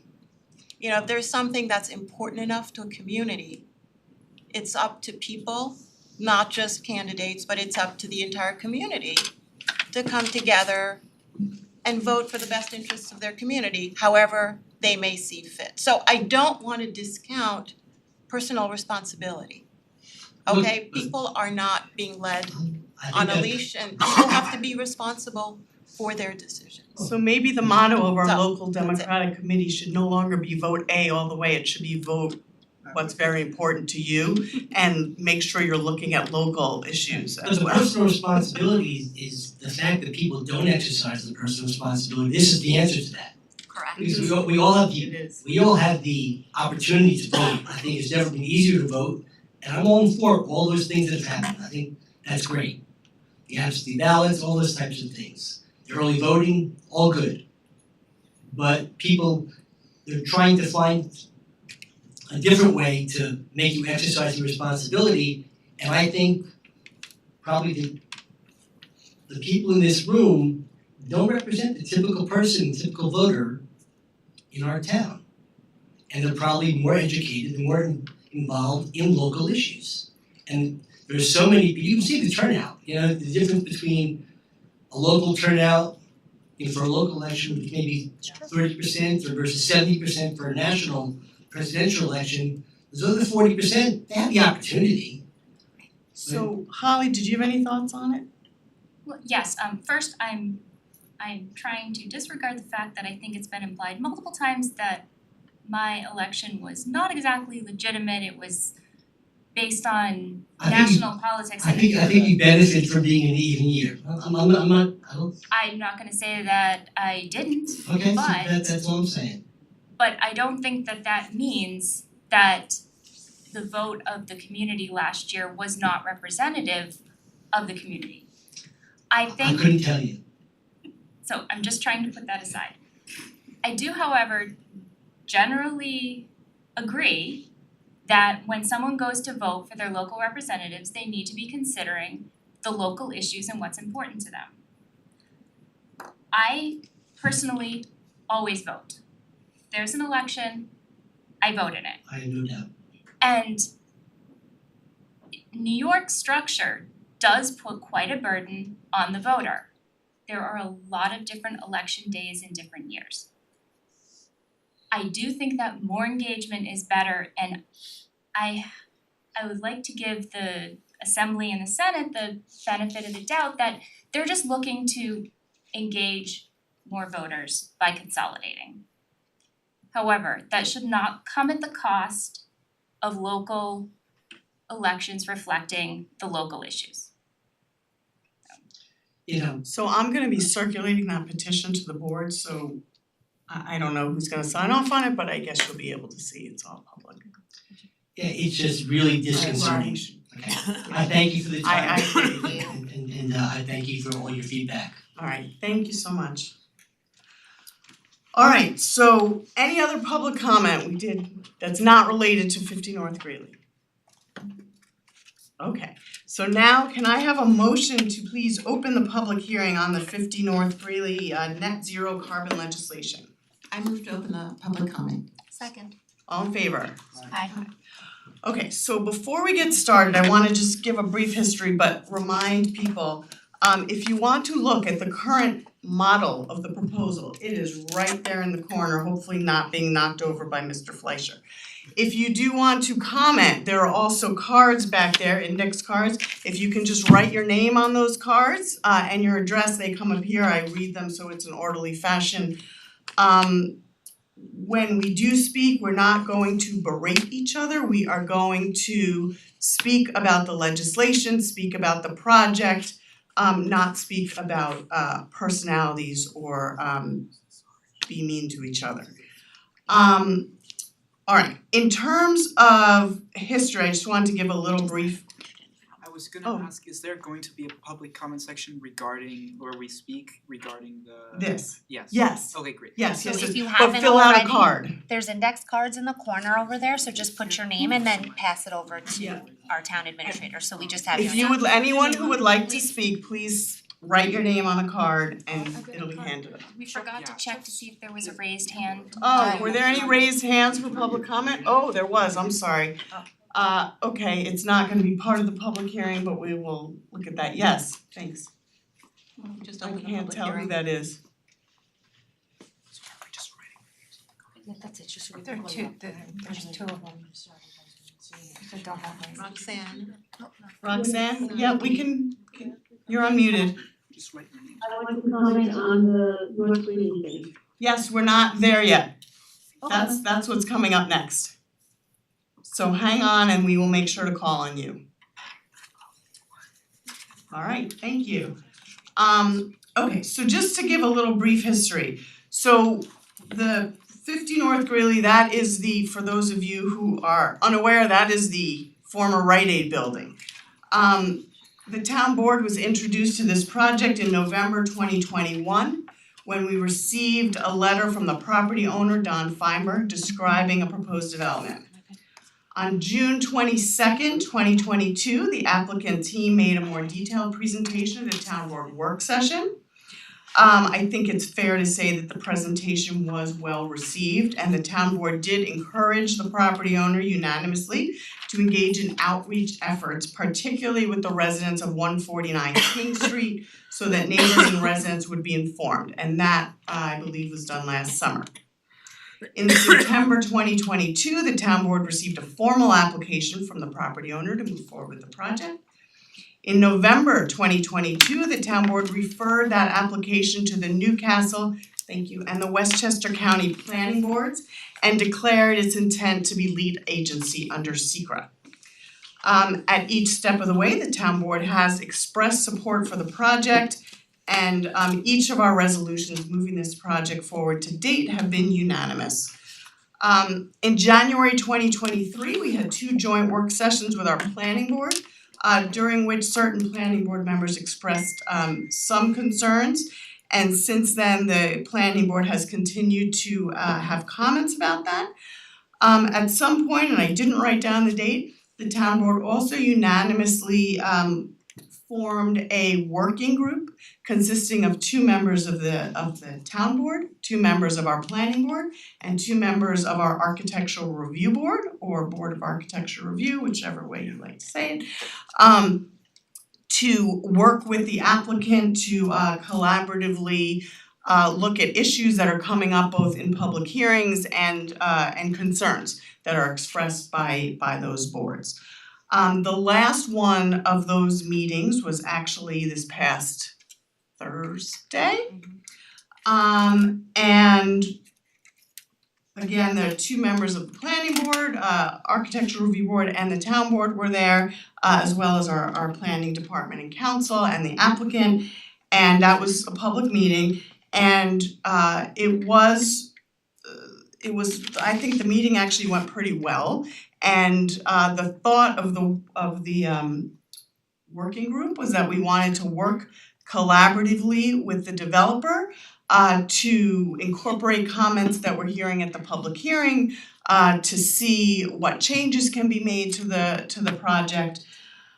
And at that meeting, a couple significant things were brought up, and I'm saying this now because I also want not all members of it was Ally and I were are the town board members at the work group meeting. And I do want all town board members, I know at least Vicky and Holly, I saw you online watching. But I'm sure everyone has looked at it. I wanted to give the opportunity to speak about it here as well before we open it up to public comments. But again, I think the basic tenets that came out of that meeting were to work collaboratively with the developer, because we think that by incorporating all comments, we can come up with a project that hopefully is really benefit our town and that everyone can agree on to some extent. There was a discussion and this specifically came actually from the planning board, to really actually increase the amount of retail that's currently being proposed in there to activate the street. And we did also learn during that meeting that the northernmost building is on top of a county sewer line, and the county will not grant an easement over that, so that building will be removed somewhat. And green space and the bike rack actually, which is non-activated space, may be moved to that, but that's something that came out as something that we need to work with the developer and with the ARB and with our planning board to all look at this together to hopefully make something that the whole community, whether you are initially for or initially against this project, you know, the point of these public meetings, these hearings, is to really come together as a community and try to devise a project that really reflects the values, the wants, and the needs of our community as a whole. And I think I can speak for everyone on this town board that we really value that, and we really value public input and transparency and hearing from all members. So before we move to public comment, I wanted to open it up if anyone on the board had any thoughts about that or comments, and then we'll move to public comment, which again, if you want to speak, please fill out a card. I would just make a general statement that it demonstrates that there's a willingness to adapt and change and modify and consider many different factors to wherever we end up, whatever that may be, and there's obviously some controlling factors that are beyond us, but it just demonstrates just that. That's my Yeah, I do wanna say a few things, and first, before I say anything, I just want to establish that everyone who's been involved in this process has had good intentions. So if there's anything that I should say that should contradict anything, I just want to start off from the place of everyone coming to this really well intentioned, from the town board, the developer, the owner, and we all wanna work together. I'm just going to, and I'm not going to take too long, but I just want to reiterate something that I've been saying from the very beginning of this process, which is that zoning is a function of a town board or a municipality for the benefit of the public. We know our downtown is in dire need of revitalization. We need more people downtown, more residential, more retail, more attractive public gathering spaces. And so we need to create zoning legislation with the public, which I believe should be a shared vision to properly accomplish the goals. And so to do this effectively, I believe we need to look at the big picture. The problem is that the town board has never developed a policy for North Greeley, or anywhere in the hamlet really, other than the form-based code, which, I didn't agree with. The problem here is that the development is determining the policy. That is backwards. We are trying to fit our policy, our legislation, into the project. And it should be the other way around. North Greeley is a really important area in town. It's flat, it's walkable, it has great potential. We have architects and experts on urban design. On our advisory board, we have a town planner. And to come up with the best outcome for the town, we should enlist everyone. So I think, as one of our planning board members said at the last working group meeting, he asked, what are we building in terms of a neighborhood? And we've never ever considered this. So I don't want to stop considering the project, but I think it should be considered in the context of a greater picture, and I think we need to look at that greater picture as soon as possible. In terms of the working group is a collaborative group in order to get things done to be efficient. But it's a public body, so it needs to have notice, it needs to have an agenda. It did. Okay. So my concern about the working group at this point is that the last meeting accomplished a lot of things.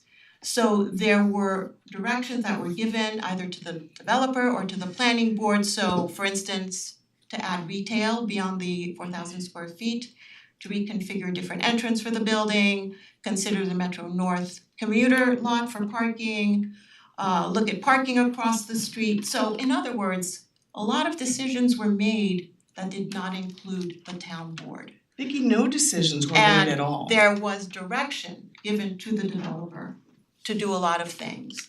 And I'm not surprised that the developer would be at this point really frustrated. But this working group, and all well-intentioned, by making really important decisions within those meetings, has essentially cut off the lead agency. And I'm not saying you're doing anything wrong, but the town board is not at the table during the meetings where important direction is being given. So at this point, and I'm really open and I'm flexible in my thinking, but at this point, I am not in favor, just so everyone knows, of these working groups, of the working group structure. I believe the town board should be present at these meetings because we are the lead agency and I see the project taking off in various directions with the town board not really being there. And this is a board governance structure. We don't have a governance structure where you have, for instance, an executive branch on one side and a legislative branch on the other. Decisions are made by a 5-member board, so we all have to agree. And we all need to be there if the developer is being given direction. And I don't want the developer guy who's sitting right here to be jerked around, to be told one thing and then to be told another when we're at another meeting. So I believe we need to rethink this idea of a working group, and I can be in the minority in that, but that's what I believe. Thank you. I'm not saying that you shouldn't, that we can't rethink the working group by any stretch, like the more the merrier as far as I'm concerned. Like whoever wants to be there can be there. In fact, you and Holly were there, and at any point you were on Zoom, but you could have been in person, you could have shared your comments, your questions, like I don't think it was. It's not clear to me, sorry to interrupt, but it's not clear to me that we would be equal participants around the table. That wasn't clear at all. If that's the Well, case, at then we could all be there. At the onset of the working group, we discussed who would be on it. Everybody had, other than Lisa, the 4 other members of this board had every opportunity to join the working group. I had just expressed an interest because it would be like my first project as a town board member, but that didn't preclude anyone at any point from saying that they wanted to join, they had comments. And in fact, I said, I've done my homework because I'm on this working group, but everybody has had access to the same information, to the architectural review board members, to the planning board members. We've had ample opportunity, so if you feel like you're being left out, jump in at any time, but I don't agree that that was ever the impression made or given. You and Holly were both there. You could have called, emailed, texted, raised your hand over Zoom. I would have been eager to hear what your questions were. So if you got that impression, I'm sorry, but I just disagree with how you're characterizing the formation of the working group and our progress going forward. I feel the same way about members of the planning board. If other members besides Tom Curley and Eldad wanted to join, I would welcome their opinions. Bob Kirkwood, who's not on the working group, has sent emails with his comments before. So I guess I just don't agree with the assertion that anybody's being left out. That's not how I work, that's not how I operate. I have made it very clear many times that I welcome feedback from anybody, whether you agree with me or not. And like I said, you and Holly both did attend over Zoom. I've never heard up until right now a desire for anybody else to be added or had an interest beyond getting updates from us. So if you had felt that way, I wish you would have shared, and I wish that you felt comfortable enough to jump in last Thursday. But going forward, if you want to be involved, you want to be involved. And I also want to say, we didn't reach any consensus conclusion, no decisions were made. We didn't talk about what we were gonna do in terms of parking across the street. There were some tweaks that were suggested, and before we could even decide on them, I think the developer wanted to let us know if they were even possible. I think that's kind of where we left off, and we needed to schedule another meeting, so. And I just wanna make one clarification, Right, but because I do think there was, wanna you clarify can, I just too. wanted, there was just a misstatement in what you said. Never was direction given to the developer to look at parking for their project across the street, nor was there ever direction given to the developer to utilize the train station parking lot for their development specifically. So that didn't happen. What did happen was we asked the planning board if they wanted to start looking at potentially what could happen in that one town-owned property there, that we would love, just some ideas. But Like certainly, what you were saying, a neighborhood. right, but So certainly anyway- none of that was discussed at the meeting, so I don't want there to be an implication out there that it was. Okay, so I wanna enlist Ed a little bit, so in the formation of the working group, what was clear is that it would encompass 2 members of the town board, not just anyone who wanted to be on. And I had absolutely no objection to having it be Lisa and Ally. I don't think we knew what form the working group would take.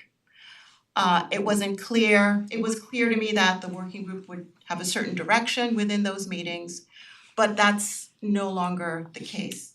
So I don't think that Holly and I, or Jeremy, if he had attended by Zoom, would have the same opportunity to have discussions around the table as the people who are charged to be there. So I suppose we could weigh in just like any other member of the community, providing a comment. that is not the same as being around the table having a discussion.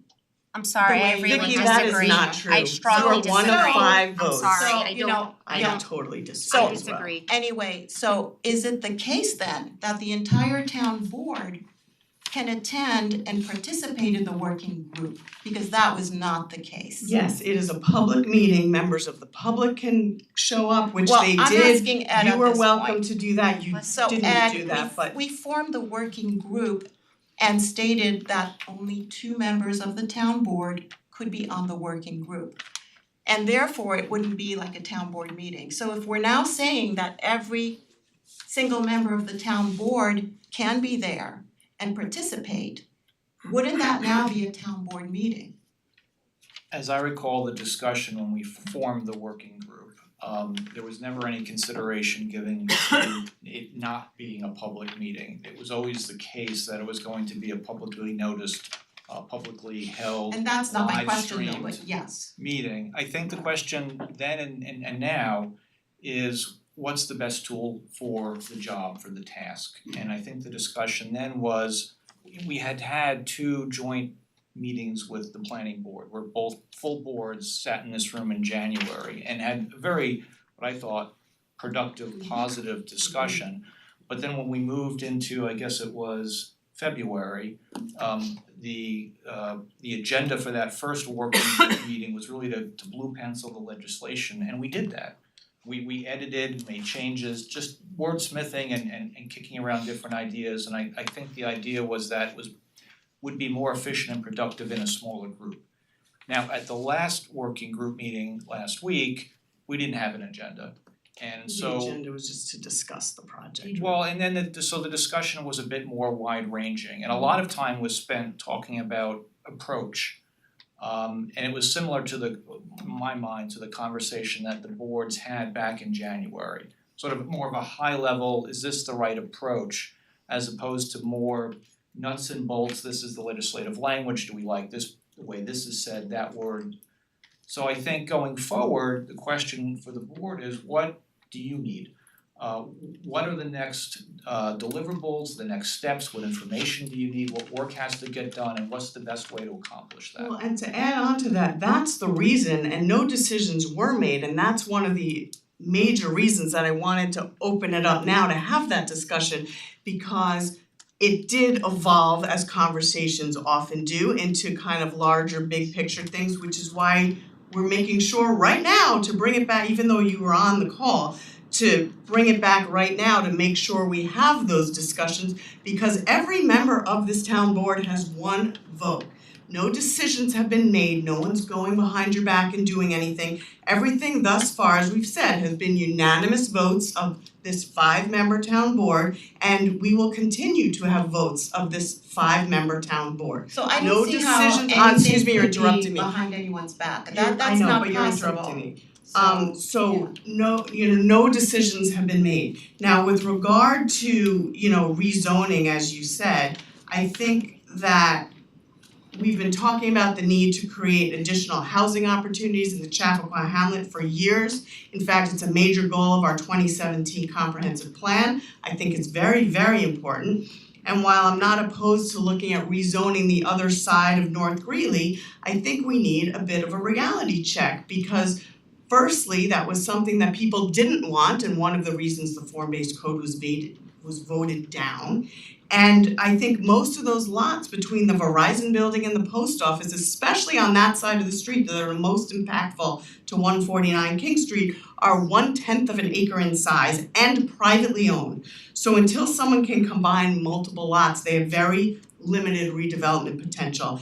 And frankly, whether or not you think that's the wrong approach to zoning, I think that's kind of a false narrative, because right now we have an application in front of us and we have the opportunity to do something here that meets a lot of goals of our comprehensive plan and a lot of goals of our community, and even additional goals, like nobody discussed how difficult it would be to actually build a building downtown and the impact on, yet again, our merchants and restaurants and everyone else. And this is an opportunity for something interesting that can essentially be built off-site and and put up without much impact to the town. So I think there are a lot of things that this checks, and it's in front of us now. So looking at this doesn't preclude us from looking at additional zoning, but I think I'm not willing to tell this developer goodbye because we wanna spend the next 2 years looking at, or 3 years or more,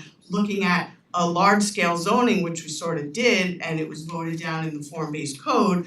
I would rather look at what's in front of us, have the opportunity to do something great, and use that as a test case to move things forward. And frankly, with all due respect to all of the property owners in town, our architecture is not awesome. And this is the opportunity to bring something that is really kind of cutting edge to town, and maybe it enhances our town and allows then other property owners to say, I'm gonna kind of step it up a little bit with my property, even if I don't change my zoning, to make our town more beautiful. So that's sort of my view on it, but again, it's something that the town board has to discuss and we each get a vote.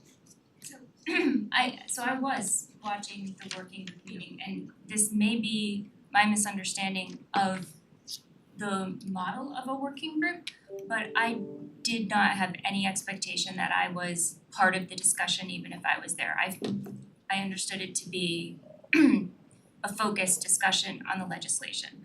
So I was concerned when the conversation kind of became almost existential about the project and the overall direction. Because as Ed said, taking a pen to the legislation, that was my expectation of what was happening. But that said, I think that we need to do something and it's urgent, so I am glad that we are looking at this, but I really think that we should be looking at something somewhere between one property and the entire hamlet for rezoning in parallel. Well, that's why we do have RFPs out and we have interviews scheduled to also look at development of town-owned property at the train station. I agree with you.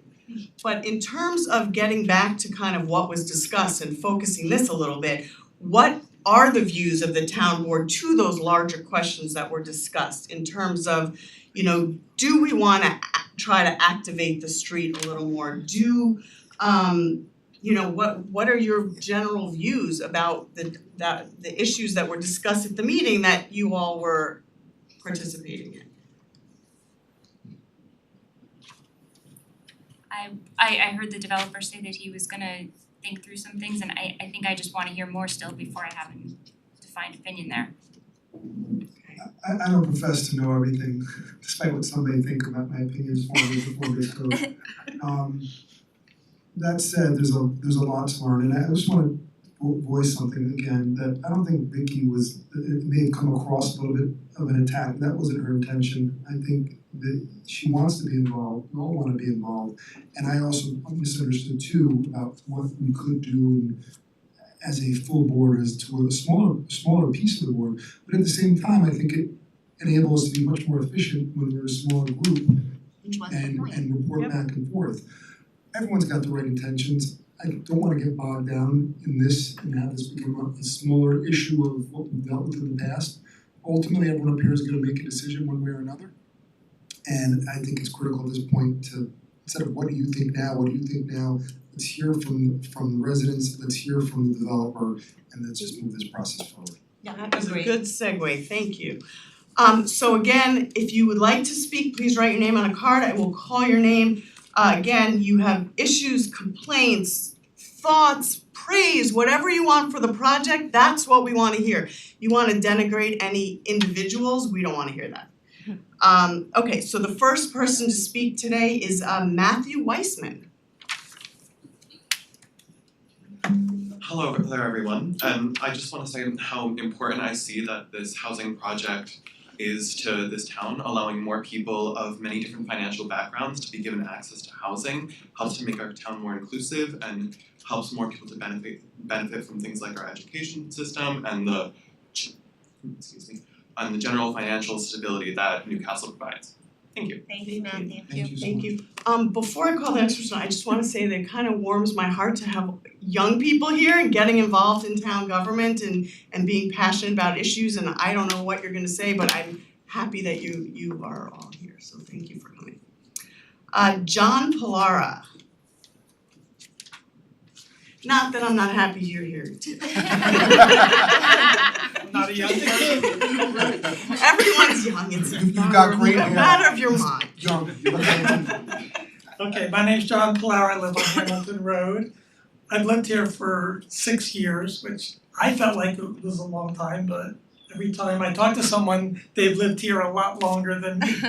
It's either because they were born here and stay here, or like my spouse who's been here for 35 years, came here from a much busier place to raise a family, okay? Now, if you stand on the corner of South Greeley and King Street, every building there's only 1 or 2 stories tall. So I don't think it's an overstatement to say a 4-story building on a with a very large footprint is grossly out of place in that spot. I think it would just loom over the center of town. So when the form-based code was proposed last year, it was rejected because everybody was clearly against it. It was obvious that this was a huge overreach. But I want to emphasize, I am not, and I think a lot of people are not against development. I think development's really important and we need development exactly for the reasons you said. But I don't think tall buildings and parking garages are in character at all with what Chappaqua is and why people want to be here. There are better ways to accomplish these goals, and I think there's a lot of ideas out there to accomplish that. So I feel this building is literally right out of the form-based code, and it should be rejected in the same way because it is a gross violation of Chappaqua zoning. It's as simple as that. So as a citizen of Chappaqua, I stand firmly against this proposal, and I would like to see us to come up with creative ways that accomplish the goals you're talking about, but are more in context with why people want to live in Chappaqua. Alright, thank you, John. Okay, next we have Chuck Napoli.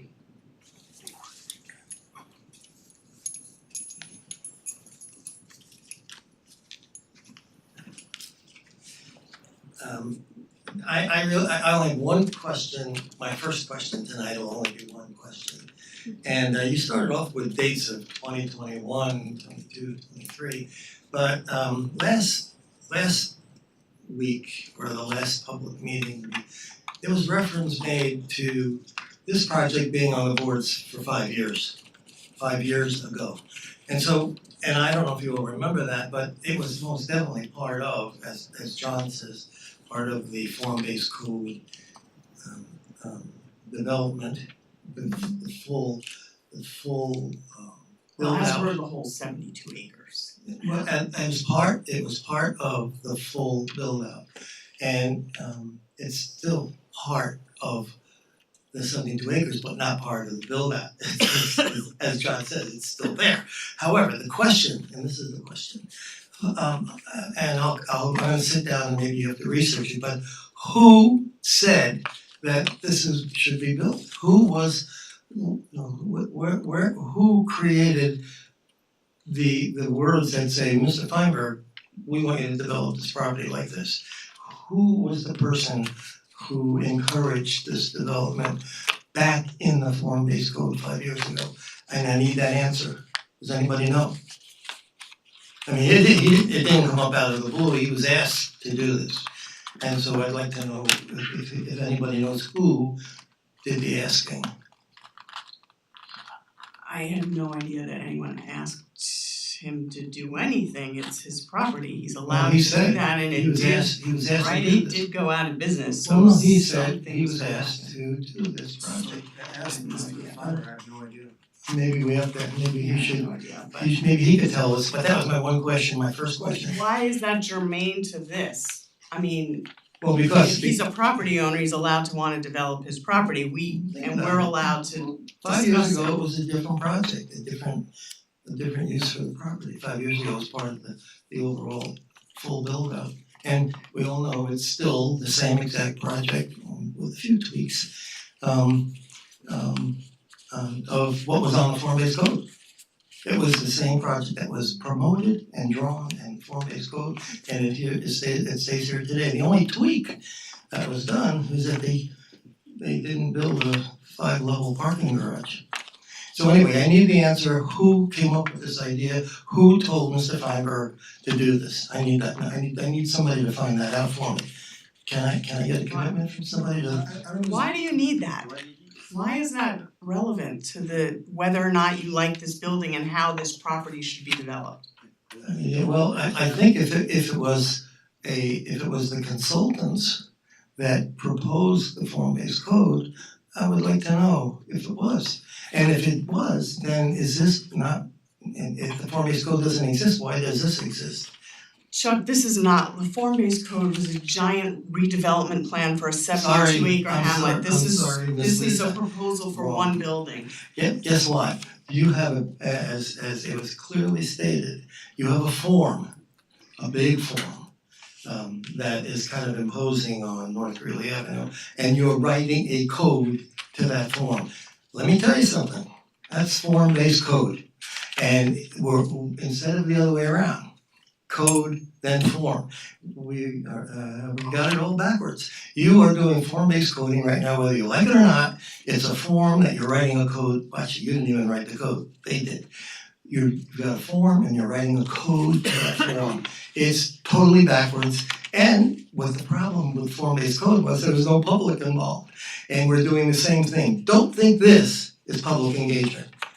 It isn't, because you don't even know what a real public engagement would look like. Are you not standing there in front of the public, engaging with the people of Yes, the I am, public? I really am, but the public engagement to create the context, create the form, this is not the place to create the context of form and the three-dimensional space that forms create. This is listening to opinions. It's a public hearing, but I don't know if there's much listening going on. But one thing is for sure, that working group is made up of people that are gonna legislate it. I mean, they're the lead agency, they're the legislators, and they're designers. That's kind of like a conflict. I think what's missing is a few more people, that's all. And I would love for a few more people from the public to be invited to your little work groups. Now, I still wanna know who generated this form 5 years ago. Thank you. But I don't have an answer for you. can we find out? I don't think we can ever find that out, but I can call. Well, maybe Mr. Feinberg can tell us. Talking about 2018, come on, guys. Okay, Naveen Arjun.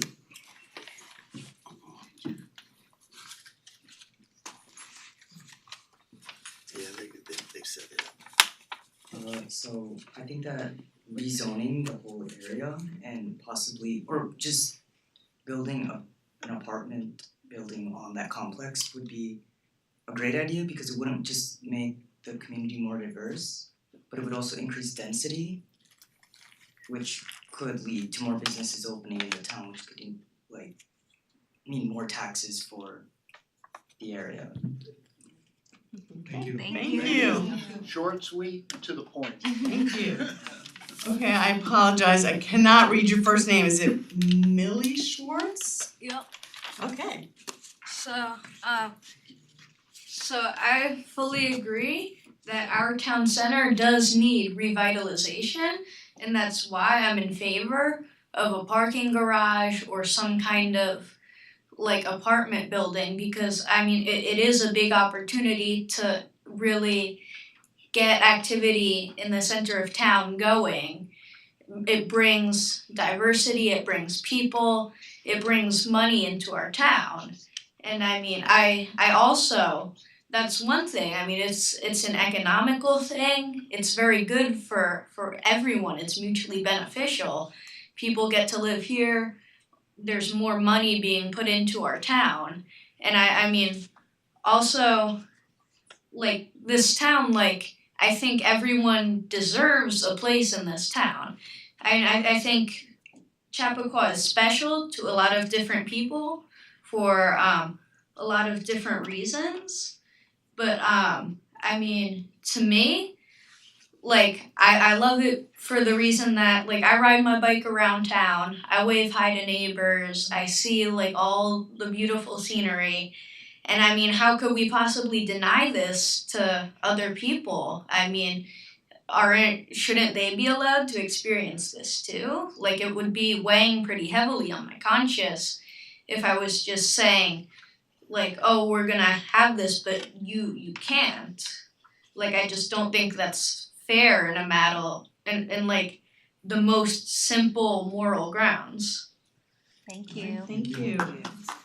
I just wanted to just put it out there that there's no parking garage currently being contemplated in this proposal. So I've heard it a couple times, so I just wanted to clarify that. I also just wanna say, it's my understanding that these are luxury units that are being proposed. Well, 12% are affordable. Just 12% are affordable, there will be 4 affordable units. No, I think it's more than that. Is it 5? It's 5. It's 5, but the others are meant to be luxury, $5,000. Workforce as well. Just saying, just So our current code requires 10% affordable housing, this is 12%, I believe. Okay, Cassiopeia Sant. Hi, so my friends and I have come here tonight to voice our unequivocal support for multifamily and affordable housing. And by extension, our support for the 50 North Bedford development. North Greeley development, thank you.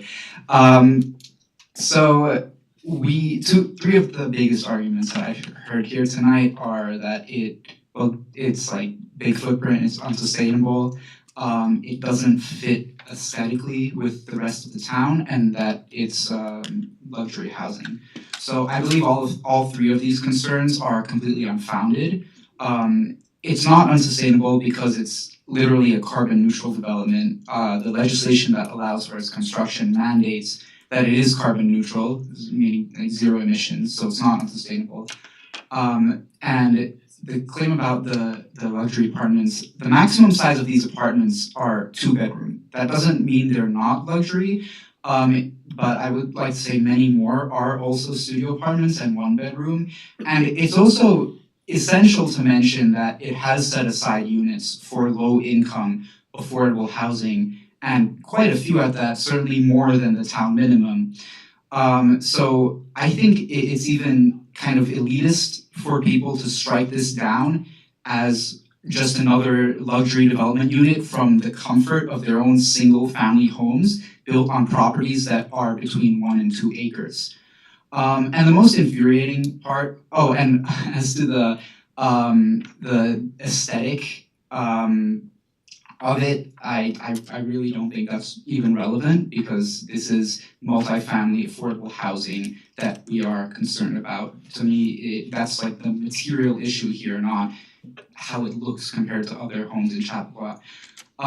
So this is the most infuriating part of this, is that if people say there are better ways of creating affordable housing in our town, but we had a workable plan with the form-based code, and people said no, they struck that down. So at this point, this 50 North Greeley development is all we have left. It may not be perfect, but it is the last chance of progress in a housing struggle where we are fighting for multifamily and affordable housing that has been all but destroyed. And for this last hope of progress, we will fight tooth and nail. Thank you. Thank you. Can I just say whether people agree with you, all of you or not, you really were terrific, all of you, to get up here and share your thoughts and opinions, and that's not being condescending or patronizing. You really genuinely made solid points and did a good job in delivering. Thank you for coming. yeah, thank you. Yes. All right, Lynn Lambert.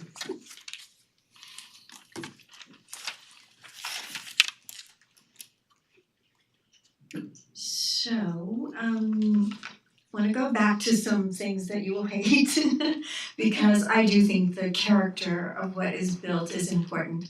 I think that one of the reasons that we chose this town to move to instead of many other towns in the area is that we liked that vibe. And so to me, character is important. It pleases me. I go for walks and look at the old houses and I love them. Size is also really important to me. The walkthrough that we did, I hope everybody's seen the computer walkthrough. It just confirmed to me that it's much too tall and much too wide and it would be looming and I'm unhappy about that. I think we should have some housing units there for sure. I think an apartment building is appropriate, but this really seems way too much. Jumping around a little bit, I like what Vicky said about this should be driven by the people and what the residents want. And one of the things that we really hoped for, those of us who were opposed to the form-based code, was a charrette, which was going to hear the voices of the residents. And that hasn't happened, which makes me sad, because there's an opportunity, something that I felt like we were promised, that we could do a charrette, and that all the residents who cared to participate would have a chance to speak up. And just to tell you, it makes me sad too that we haven't had it, and we are interviewing 2 firms. We had to reissue the RFPs for that, unfortunately. So we have those back and we are waiting to, we've scheduled the interviews with those firms to do that for town-owned land. Well, then this feels a little cart before the horse to me. This is not town-owned land. I could say on your house I wanna put a swimming pool, No, but I got you, but in just tell terms me of no. what we want the town to be, Yeah. I didn't think that the charrette would only be about town-owned land. I thought it would be about, we've got some places that are primed for development. What kind of development would the residents like to see? You know, I agree Right. with you, Lynn, a charrette Right. could have informed the zoning. Which Yeah, should have I come would- first. I would So hope- I do agree, and I wish we had done a charrette for much more than the public lands. We could have done that to inform the zoning legislation. I don't see why we couldn't still do that. And so, just put my voice to that. A couple other things I just wanna mention, yes, everybody's very concerned that we wouldn't have enough parking even within what's been described in this proposal. That street is so narrow. I had my car scraped several years ago just driving down the street by somebody opening their door.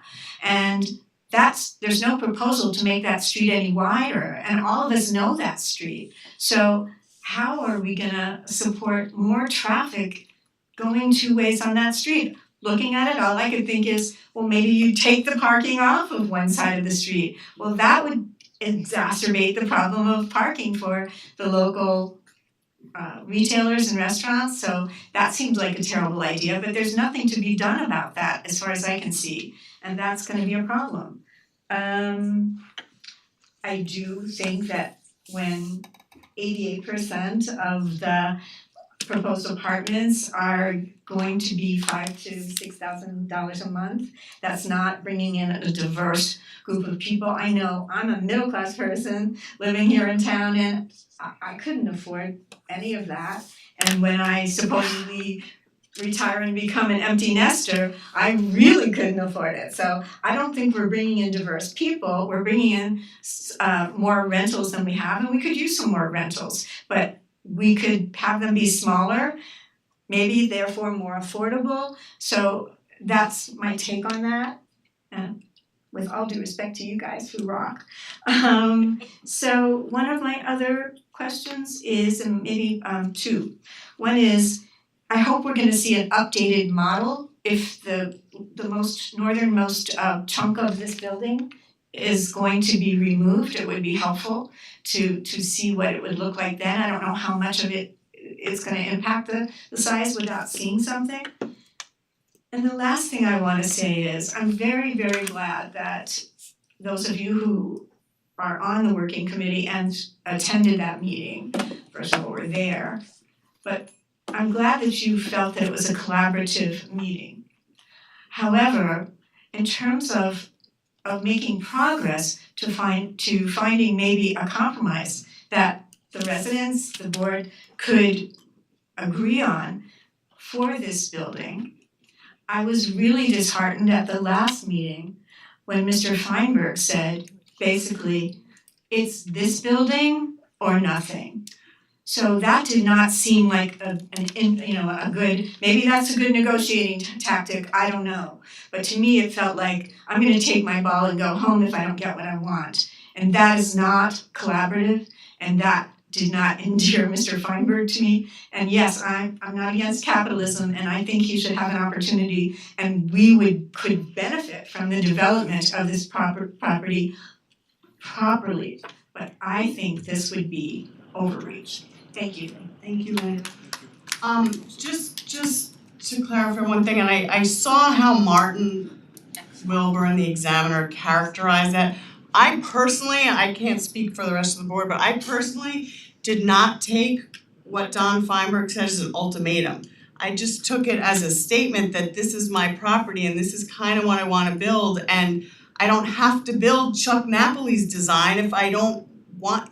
He doesn't have to build, we don't have to say yes, but he can also just decide to rent it. I mean, the financials are that at some point they're gonna need to make money on that building. So I just took it as him saying, well, this is what I really wanna do. I'm not interested in building a different, that's another architect is doing, but just saying his options, I didn't take it as an ultimatum. In fact, I think that Ally and everyone at the working group meeting, and I'm sure the town board members who participated as well, will reiterate and recognize that the developer was actually and is willing to collaborate to make changes based on community input. So I didn't take it as that. I don't know if anyone else did, but I actually did not think the way it was reported was appropriate or what happened. I didn't read about it. Yeah, that's not how I took it. Okay, next is Paul Chacho.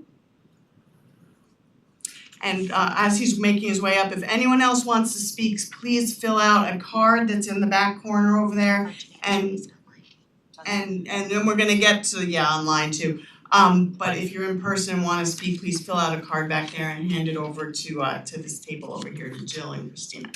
Okay, thank you, sorry, go Hi there, ahead. thanks. My name is Paul Chacho. I live on Elizabeth Street here in Chappaqua. I've been here 13 years and born and raised in Hawthorne, so a little bit longer than 35 years. But I'm kind of new to this game. I wasn't even aware that this was being developed until I was at the farmer's market with my daughter, and I was walking through and I saw some type of rendering about I don't read the supervisor reports. Oh, okay. Gotta get the town newsletter. Clearly. So there's a couple things that I'm concerned about, and one thing that I just wanted to raise, I'm gonna make a correlation to what I do. And because I work in tech in AI, and there's a lot of conversation around that now. Yeah, exactly. There's a lot of conversation around that now. Where is it going? And specifically, what are the guidelines and guardrails around it? What's the threshold to the point that we say, okay, we have to pause and think?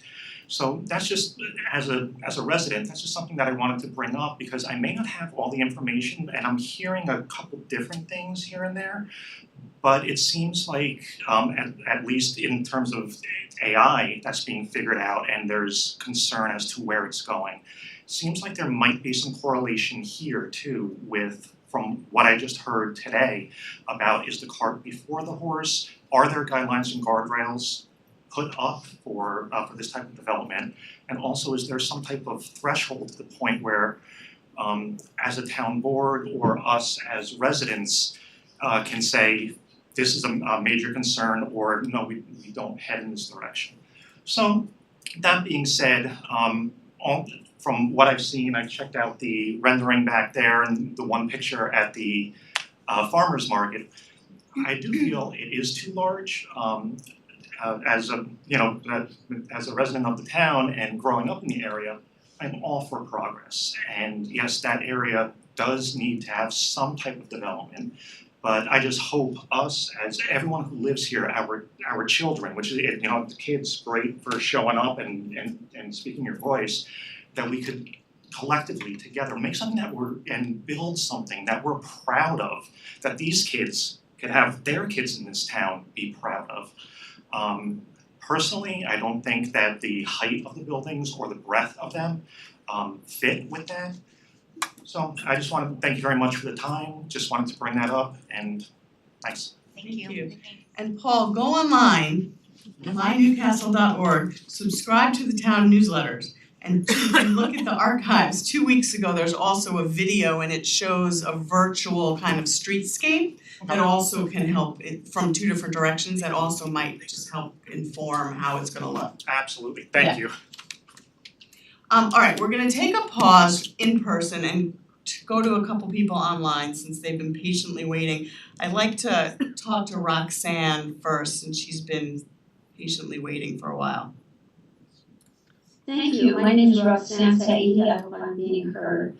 I've lived in Chapel over 15 years, and I am very much in favor of this new development.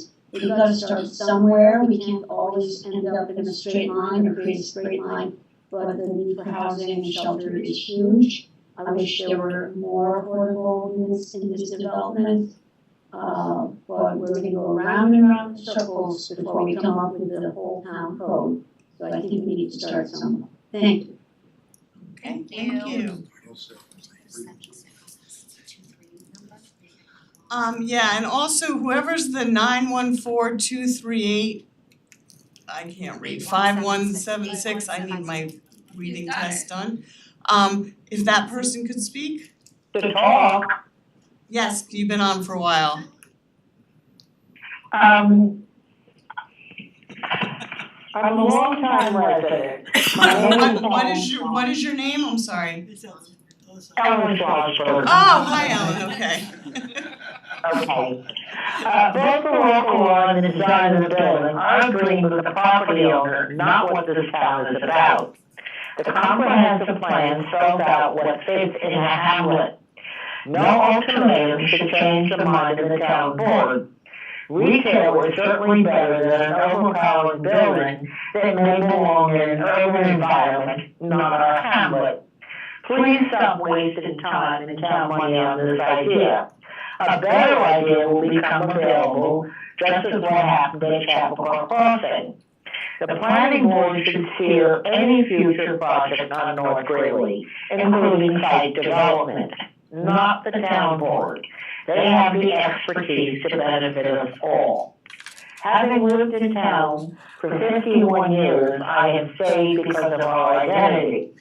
Going forward, we are not a modern entity, and this idea will spoil our historic town, founded in 1730. Also, for those who do not know, the parking lot across from Susan Lawrence is privately owned and has at least one easement for access. Thank you. Okay, thank you. Kate Dorsch? Hi, thank you so much. I just wanted to say that I'm in favor of this. I really like what Roxanne said. I would say I have to agree with most of what she said. I think we have to start somewhere, so I'm totally in favor of more housing. And I think we have to start with this. Of course, more affordable housing would be great, but this would be fantastic. Thank you. Thank you. Suzanne Chazen. Suzanne, wake up. Suzanne, if you can unmute yourself. What's that, Suzanne? You want this built now? Okay. Yes. Yes, we hear you. Oh, great. Hi, I'm Suzanne Chazen, and I just want to say thanks for all you're doing. I really do appreciate it. Or am I, okay, I just wanna say a couple things, I wanna clarify that, in all the times I've heard this, no one is against development. Not a single person that I have heard speak is against development, I am not against development. I think the key here is the size, the scope, and the outer characterness of this development. And I'd like to think of it as a room, if you have a living room in your house, you don't go out and buy a sofa and just say, I like this sofa. This sofa is great, it's modern, it's beautiful, it's really big, but I love it. And then try to figure out how it's gonna fit into your room, because guess what, nothing else is gonna fit.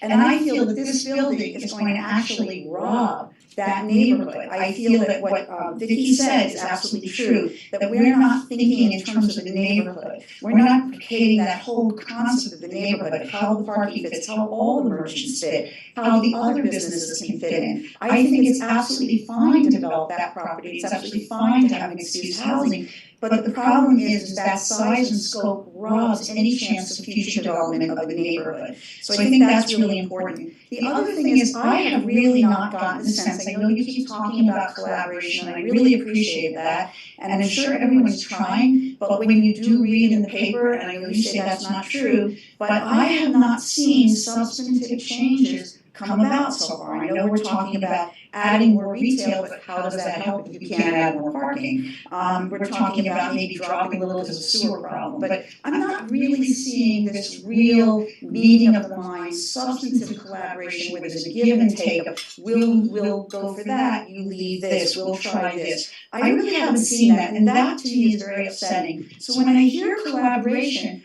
I feel that it's right now maybe extremely true for everything the board is doing, the planning board, the architectural review board, but I don't feel yet that sense that the owner and the developer are really sitting at that table saying, we genuinely want to collaborate. And as a resident, I feel offended by that. I feel that the community should come first, the residents should come first, and that if the owner really feels any sense of this community other than just to make a quick dollar, and I hope that's not true, that he will try harder to do genuine collaboration, to recognize that you can't just say, I have this large sofa, I'm dumping it in your living room, and what you do with it after that is your problem.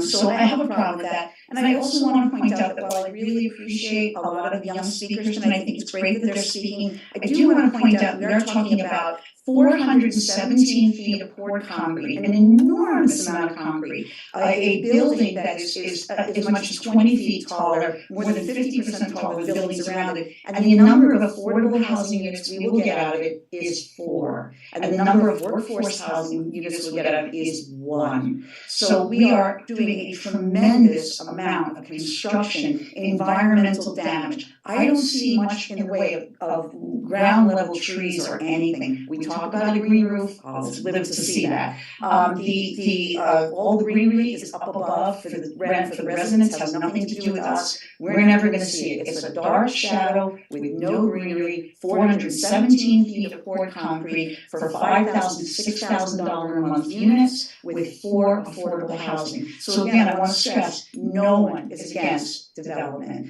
but this is the large sofa you bought at a garage sale, and now you're trying to figure out how to fit it into your tiny little living room, and now everything else is not gonna look good.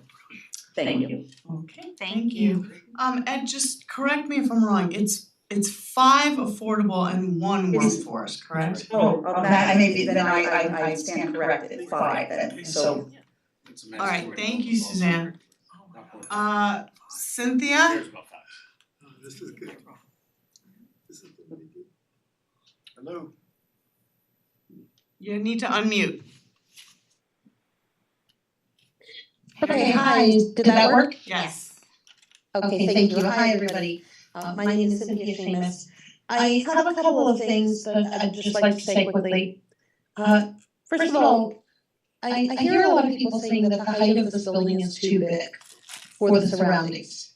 But the surroundings are 1 and 2 stories, and these are not historic buildings down there.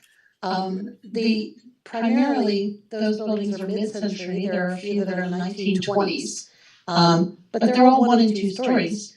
And when we're thinking about a developer or a property owner, as in this case, wanting to develop a property, that you have to do that with an eye towards profitability. And it's extremely difficult to make a 1 or 2 story building profitable in new construction. It's basically impossible. I have a little bit of experience with this because we went through this in Manhattan with a property that we own. And certainly we would never consider a 1 or 2 story building. And in fact, our issues were with setbacks on a 7 story building. So next, this town was not founded in 1730. I just wanted to make that correction. And I know this because my house was built in 1740 and it predates the town. So again, there are no historic buildings on the North Greeley corridor that I can think of. If someone else knows better, please tell me. But the only downtown historical building that I can think of at all is obviously the Historical Society, which is the Horace Greeley House. So a few points of correction there as far as my recollection. The next thing is that Mr. Napoli was insisting that someone has asked Mr. Feinberg to develop his own property.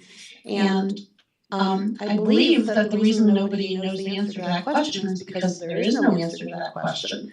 No one asked him to develop his own property. My recollection, being in pretty close contact with the town supervisor at that point, was that there were no developments, plans, or designs back then at all.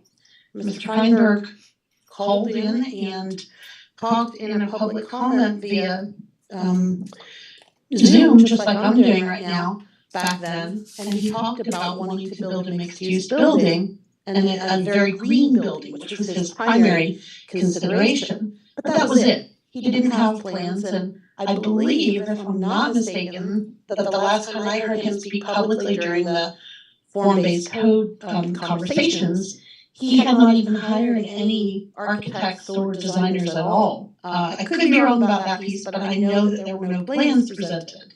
So I just wanted to make that comment that there is nobody who asked him to build this building, because this building was developed and designed since then. So Cynthia, again, as I said to Mr. Napoli as well, we really wanna hear about if you have thoughts about the development or the legislation, not kind of. Well, I do. Okay. I do, and so the reason that I'm bringing that up, but thank you for keeping me on task. The reason I'm bringing it up is because this is a property owner who, as you keep repeating, Lisa, has the right to develop his own property. And while I personally really dislike spot zoning, and I understand what other residents are talking about, and I kind of agree that I would much rather see a rezoning of North Greeley altogether. The fact is that many of these same residents strongly opposed that as well when the form-based code was reduced significantly to address only that. So anyway, I had a couple of comments that I just wanted to make. Those were the ones. My real question though is, when is this supposed to, where are we in this process? When is this wrapping up? How many more public comment sessions are we going to have? How many more weeks do we have to have these bright yellow rush signs again for the third year in a row all over town, and Chuck's choo-choo drawings in his little tent every weekend? Like where are we in this process? What comes next? I'm sorry. Sorry, the choo-choo just goes, I'm sorry. I mean, I honestly don't mind the signs much as I didn't then. I think anything that can kind of engage residents and bring ideas to the table and notify residents. Clearly, not everyone reads the town newsletters, so sorry. I think anything that can bring, visibility to the project, I don't mind, but I hear what you're saying. Ed, I'm putting you on the spot. I mean, I think we were thinking September. Well, after we finish the public comment portion of the public hearing, maybe the board wants to talk about the path forward, because I think we've got some action items that came out of last week's working group meeting. We've got Secra, Sabrina, myself, Tom Pohl are working on certain aspects of the legislation. There's Secra information that has to come to you, we have to bring all that to you and basically map out next steps. So, I think, well, Cynthia's gone, but I think some of the answers to that question is, when are we gonna see revised plan? It's all moving parts, so I think that it kind of remains to be seen. There's no hard and fast calendar, sorry. Alright, you know what, I'm gonna move back here to our next speaker is Rob Fleischer.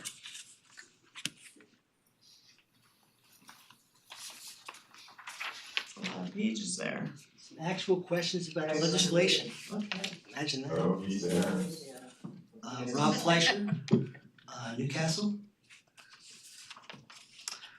In section, I'm going page 2 at the very top. This is the draft of 224-23. They talked about, maybe I'm looking at this incorrectly, but apartments up to 2,000 square feet, is that the limitation put in here? Am I reading that correctly? That's right.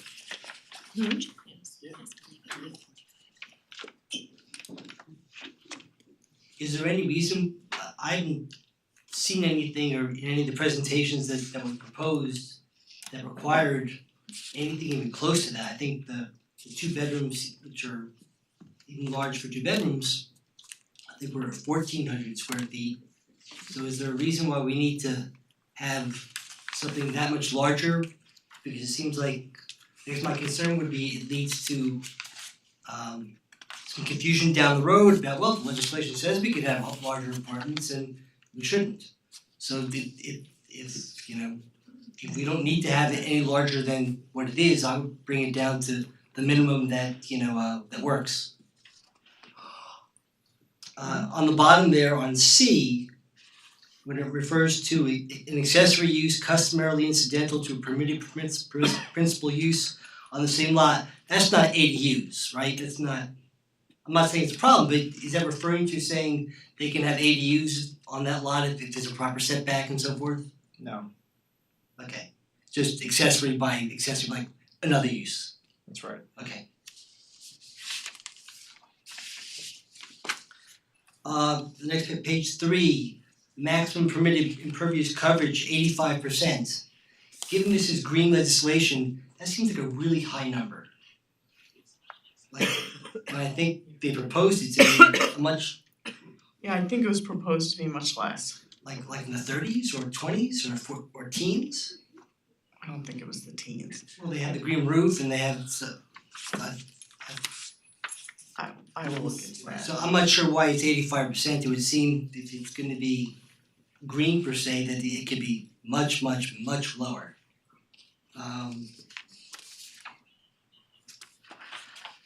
And then we talk about there's like the parking here and there's a fee schedule, and is there a way to kind of discuss exactly how that would kind of work for the commercial portion? I'm not sure I understand exactly, can that be explained or expanded upon? The fee, parking in lieu is a work in progress. I don't really have any more information on that. Okay. But what I took from reading what I did, and tell me if maybe close, maybe it's just totally in progress, was that the idea that there would be potentially a way for the sponsor to pay for parking spots in other places. And as an example, maybe they take a section that we're not being used right now of the municipal parking lot and they pay for actual to own, to have allocation of parking there. I'm not sure if that was the idea, but The concept is that if they can't, they likely can park all of the residential on site. I'm talking about the retail. If they can't park the retail on site, which appears to be the case, and there are going to be impacts associated with that in terms of finding additional spots, there may be costs associated with doing that, and the payment in lieu idea is to have the developer make a contribution to offset those costs. But in terms of the numbers and how exactly that's gonna be scheduled out, that's a work in progress. No, And that it's is- much like many of our other merchants don't have on-site parking for their Right, the but- retail But portions of their they're part of the kind of like this parking district, which is kind of a mishmash where, and these guys are really they're separate. They're outside of the district, even if they're part of the district, not members of the district, if I remember that discussion went. Well, the program on this project was to park all of the residential on-site and not to have it open to the public. It's not gonna be a public parking lot where there's an easement and anybody can park in there. It's gonna be reserved for residents only. Okay. Well, not all of it, there's gonna be. Well, there are gonna be four spots set aside but I think for the service, again, not No, for I think there's room for commercial in there as well, isn't there, I think? 4 spots, Or right? the retailers themselves, Yeah. Right, but the proprietors, not the Yeah, public. okay. 8 spots in one service. And then there's a reference here to waiver of site requirements, it's on page 7.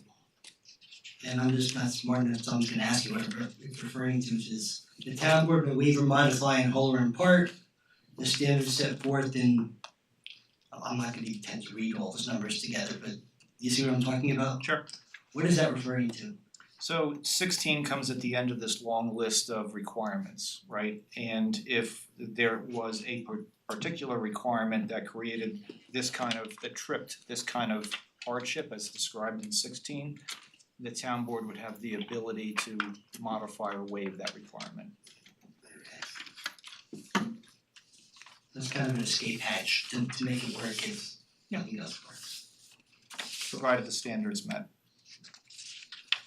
Okay, those are the only questions I had on legislation. I think, I'm gonna say this again, I'm somebody who was against the form-based code. And I think, because a group of people where the mentality is there aren't that many lots in town worth developing. Because they're either a tenth of an acre and so forth, and they're not gonna have impact. And this is an impactful spot, it's been sitting there for a long time. I think there are only 3 or 4 of those throughout town. And I think so I'm glad we're focusing on what we can do here. I get the idea of spot zoning and so forth. I feel like I've seen it happen during my entire time here where, cause a private property owner wants to do something or the government wants to do something and we have to react to it.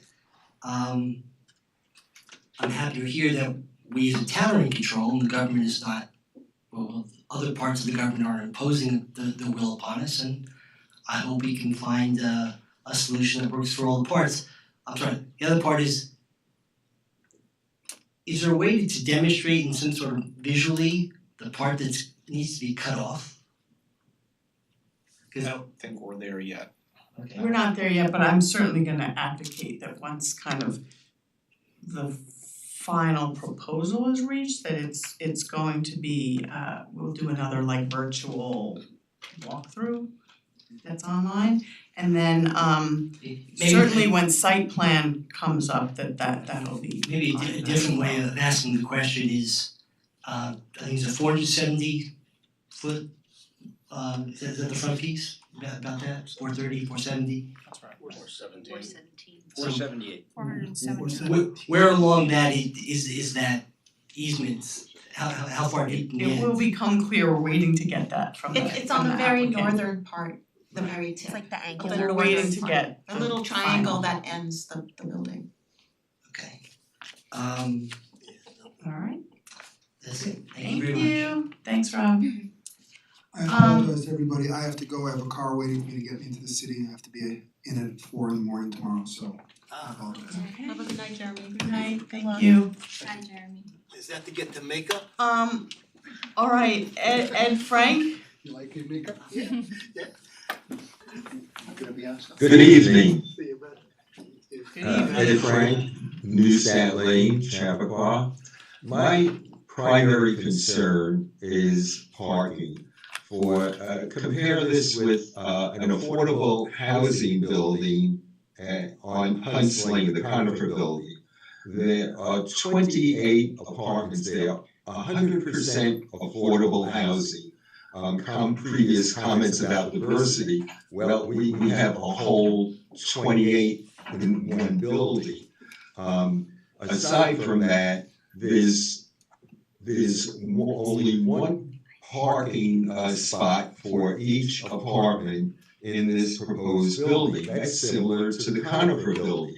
Well, the Conifer building is all affordable housing, so they may not have money for more than one car. However, people living in what sounds like an expensive building are bound to have more than one car. Keep in mind that for several months during the winter, there is no parking allowed on the streets. The parking lot right across the street from the proposed site is 3-hour limit. So I don't know where all the parking is going to be. And I think if somebody is proposing to construct something, I think the town code calls for them not to rely upon public parking, but to provide parking on their site.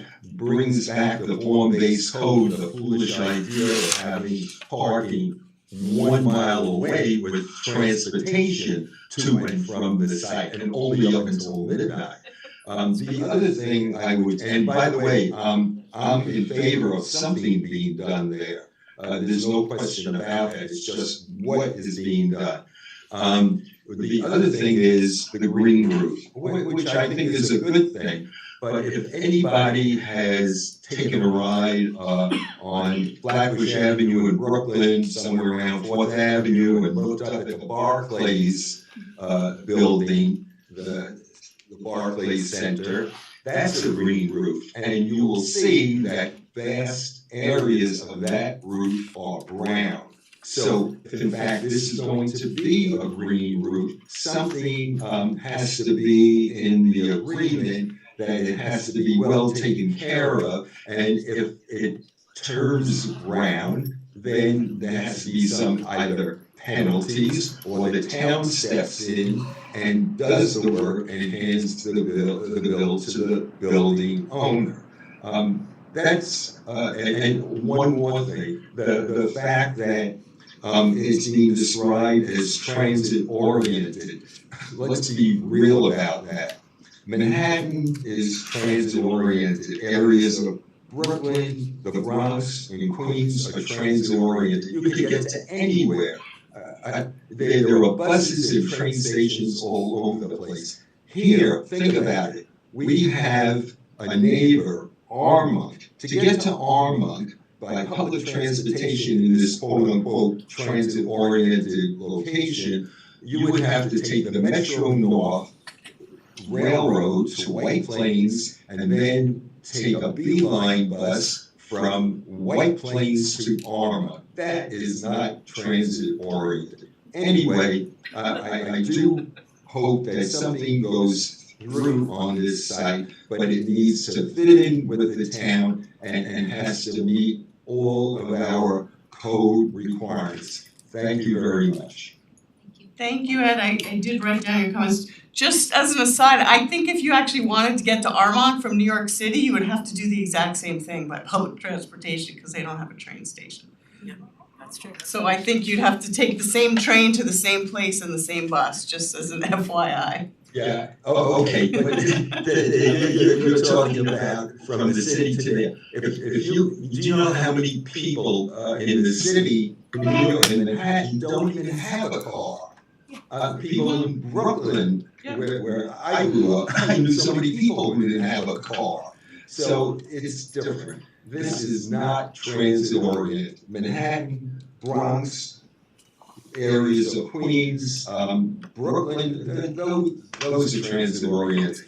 And this also reminds me of the governor's housing compact. Because we have a train station, this is transit oriented. No, I don't think so. Anyway, thank you for listening as always, and have a good night. Thanks so much, Ed. You too. All right, is there anyone who would like to speak who has not yet spoken? Alright, then Cynthia, I'm gonna come back to you for a minute. Hi, I really appreciate that. I forgot to ask, can you guys hear me? Yes. Okay, I forgot to ask, Rob sort of alluded to it, that one whole building seems to be sort of falling off because of this, easement. Do we know yet, do we know how many units would be left? I haven't had a chance to check. This We're is the waiting to first get I've that heard of that. information, we're waiting to get that information, we haven't, Okay, we're waiting to see and, that. okay, and I expressed my concern previously about delivery vehicles and that sort of thing. That was my really only reservation with this building. Is there some way to discuss with the architect, the developer and the owner, the idea of if they're not able to build that building on that little spit of land, is there any way to use some of that for a pull-off for those delivery vehicles, which would ease congestion along North Greeley? I actually think right there, they're not allowed to put impervious surface there, but It's already nothing there. permanent, but I do believe that the architect answered that question in a memo that was a few weeks ago, and kind of rejiggered some of the flow to accommodate vehicles. Jeff, do you wanna talk to that for a second? I can. Sure. Let's get up. Yes, you have to get up. So- We can hear you, but people at home Okay, can't. so in our last meeting, our architect showed how the delivery entrance into the building has clear height for delivery trucks, and we added a service delivery spot into the parking area for all, call it Amazon, Uber, whatever, you're shaking your head no to me. Oh, that's what you're doing, I don't know that it is. I understand that that's what your proposal is, but I think that we need to re-examine proper delivery deliveries, and given the fact that you have an easement area, you can pave over the easement area. That may be a better location for a direct pull-off that's not in a garage for deliveries. That's kind of what I was asking. Yeah, So you can put, it just has to be something you're willing to rip up. Correct, Yeah, we would have correct, to and Yeah. again, without, but you need time to reconfigure that space, but you had submitted an option of putting it in the garage. From an accessibility standpoint, it may be better not to put it in the garage if you have an area outside. I just think we'll show everybody what we came up with. We came up with a solution from the first public Alright. hearing to address it. But Get it Cynthia, off the street and out of the way. that's one of the comments that we definitely, wrote down and asked them to address, so it's still, Yeah. we hear you. I appreciate that. I mean, I think my concern would be with the one space inside the parking garage, if there are 40 or 30 or however many apartments end up being built, at any given time, you could have certainly more than one delivery vehicle pulling in there. I mean, sometimes I have more than one in my driveway. It certainly is foreseeable that there could be more a demand than one spot at a time. And so that's why I would be concerned about that. The other thing is, as someone else, I don't remember who it was, maybe Ed Frank or somebody just referred to Conifer. I actually spend a decent amount of time in that parking garage myself. And it is really tight in there. And I don't drive a delivery vehicle, but if I did, I'd have a lot of trouble maneuvering in and out of that particular parking garage. And from what I can tell of the drawings of 50 North Greeley, it looks like it would be similarly tight. So, I mean, I would be very concerned with that as being the option. Okay, thank you. Thanks so much. Alright, is there anyone else who would like to speak? Chuck. I said, that my first question.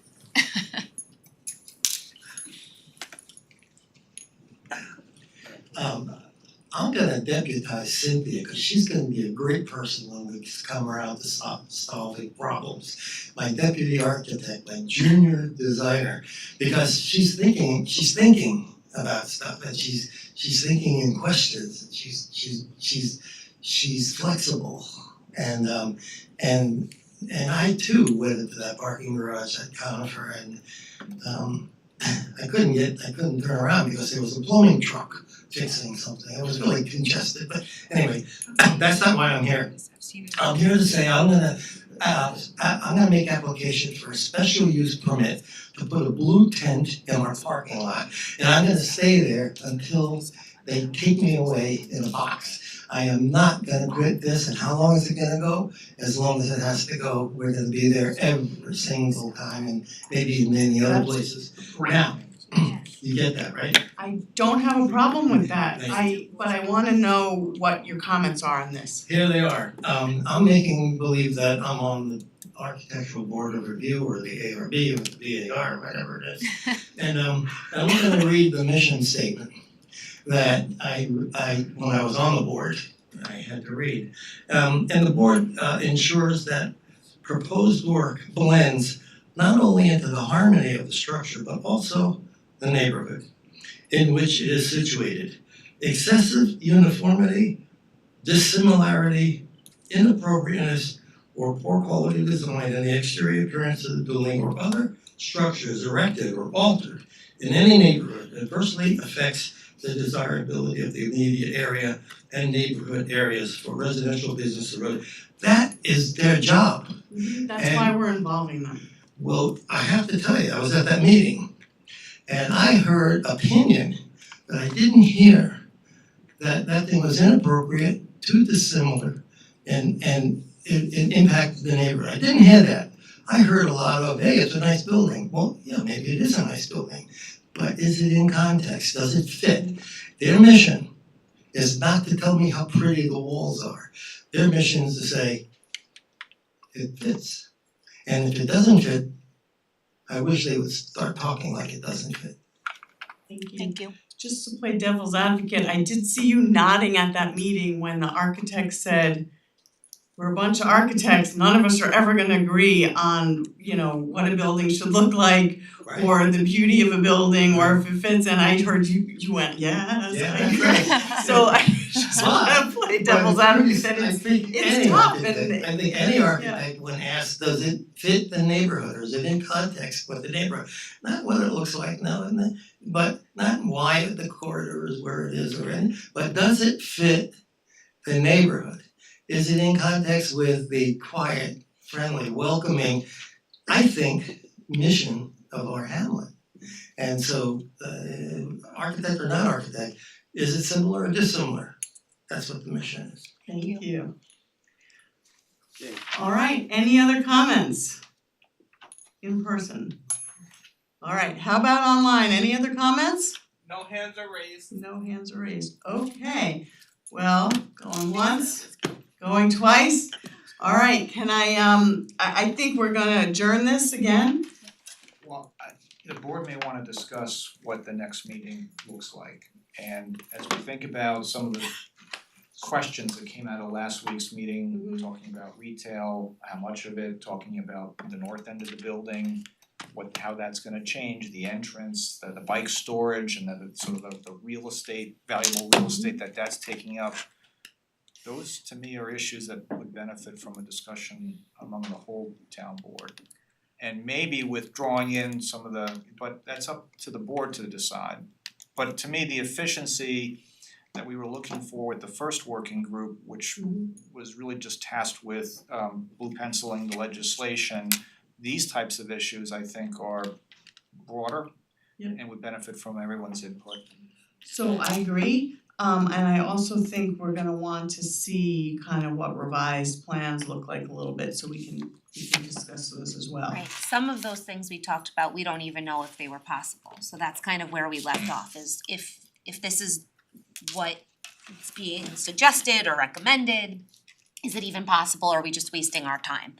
So I welcome the opportunity for the five of us to talk about it, and if you think other members of other boards, do you think we should just meet the five of us first?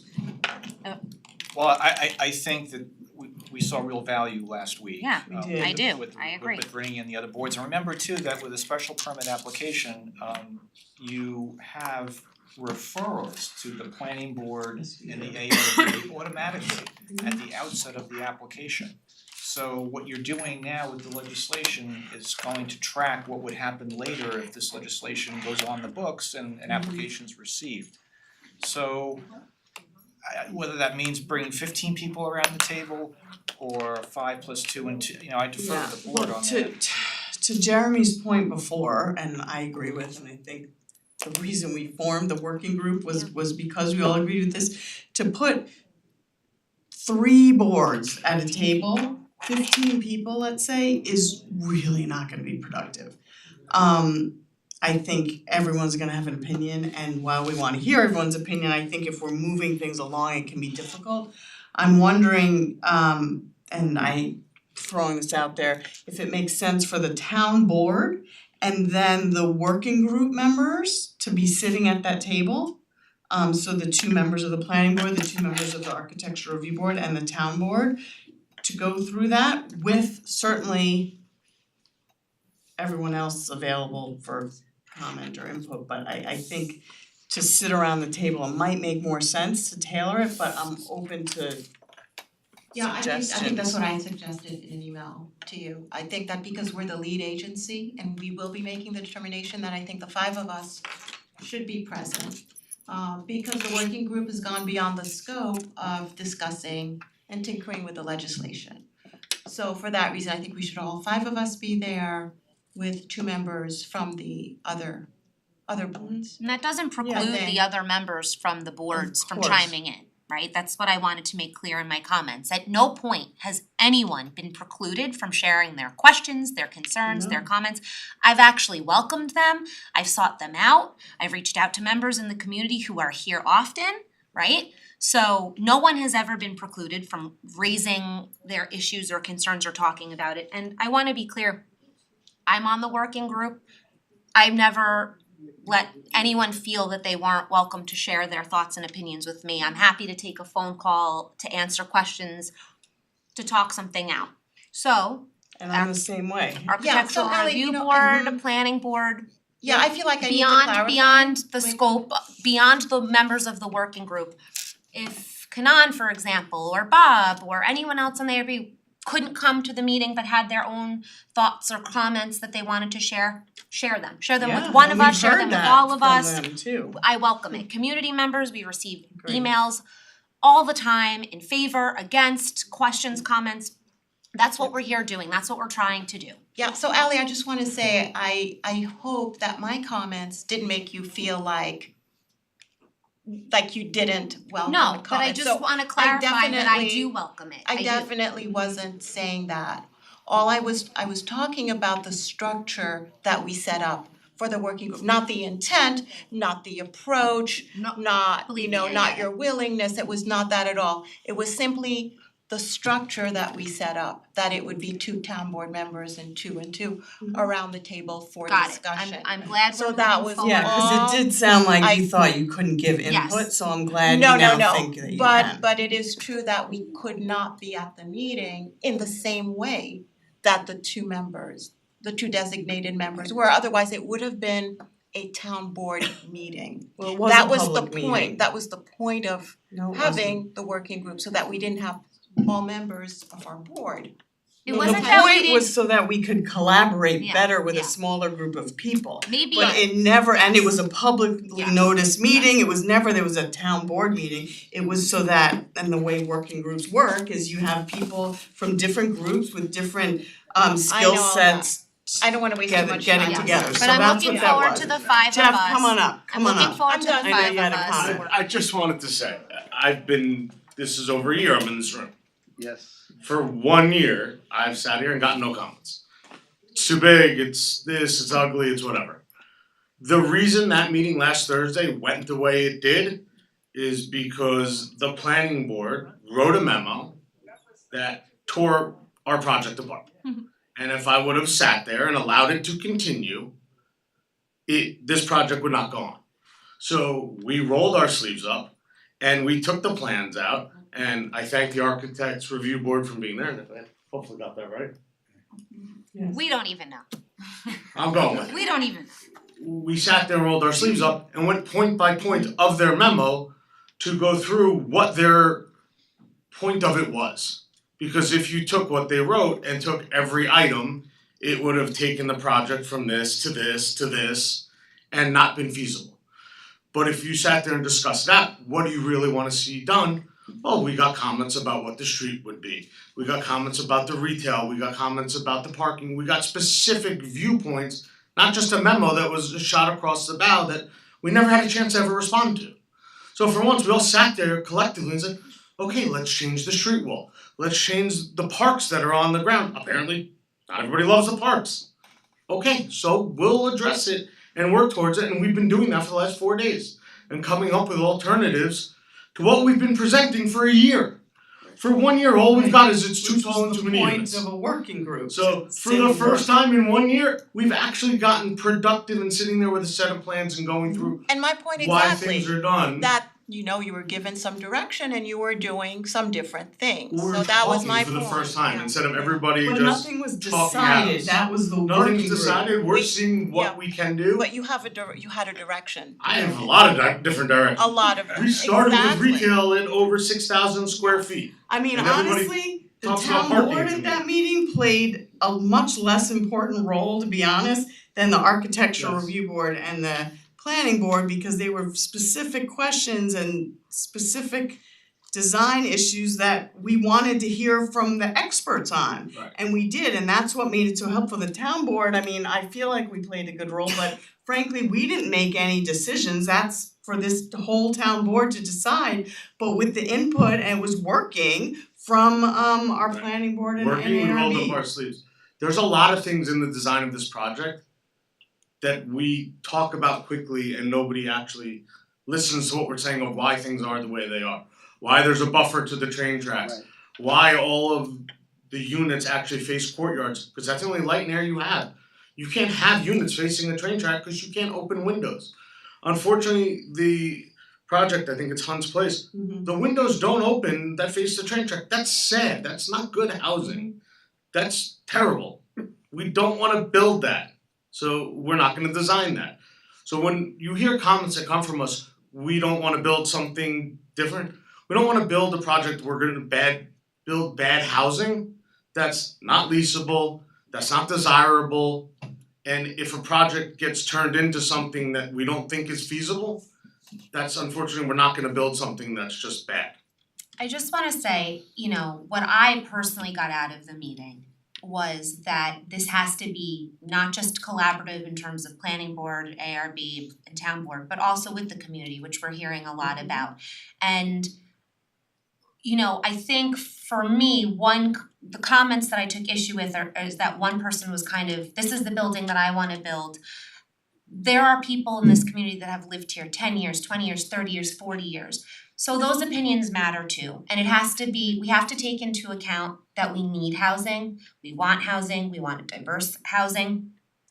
But we also need to take into account the needs, the wants, the desires of our community members too, and that's important. So I think for me, the most valuable thing to come out of the meeting was a willingness by everyone to realize that there's going to be some give and take. Not everyone's getting everything that they want, and we're going to try to come together to give the community something that they want, right? That's the point of this. So this isn't the end. For me, this is kind of the beginning. It's a step forward. I'm hoping that we can continue to have these meetings, continue to have these conversations with all of us, take the public comment, take the feedback, and just put everything together to come up with the best possible outcome for the community. And that's why we've been here for a year doing it. Alright. And we think some of the ideas we've come up with, you see them very quickly in a presentation. When you actually look at the plans, and we can annotate them a little further. Some of the things we've done on the plan, we say wider sidewalks, those are actually public spaces with landscaping and furniture that are supposed to be for the community. They're not supposed to be for the residents on the ground floor. They're supposed to be community spaces. I think there's 4 designated park areas at the ground floor at this point. or there will be in the next iteration. I think there's 3.5 at the current moment, but the point is, we've looked at it and we continue to look at it of how we can make it better, and listening to what we heard last week, we continue to improve on it, unit counts, etc. So we're trying to do it with the limitations of the site, and hopefully we can get somewhere in the near future. And if we can't, we've all tried hard, but hopefully we'll get there. Thank you. Thank you. As soon as possible. So I think we should adjourn the public hearing, but maybe not set the next date until we've had a chance to meet and see the revised. Well, we have to set a date. Now, we could always get to that date and decide to postpone it again. Okay. But we need to set a date tonight, and the board Because may I wanna. think we would talk, like at the next working session, we would kinda hash this out as a board. And, invite members of the ARB and the planning board. Right, but one thing the board could do is have that discussion, say, set aside an hour on an agenda and then take public comments for another hour and do it on the same night. Or you could go back to what we did last week, which is have a dedicated, like say on a Thursday night meeting. I mean, for me, I feel like I'm hearing the same things now from the public over and over again. So I think it would be, and while those are valuable comments, we're looking at those. So I think that it would be helpful to kind of have us discuss it and then allow the public to comment on the new iteration of the proposal, of the legislation, rather than keep talking about the same thing. That's sort of my thought. Yeah, I feel like I'm at the point that I need some more new information Right. to continue, sorry, the discussion, it's okay. Right. This is weird. I agree. But I mean, I don't feel like that's gonna be next week. No, so how do you, I mean, maybe, I will have it to you guys, what's today, Tuesday, by Thursday. I'll have it to you by tomorrow, how about that?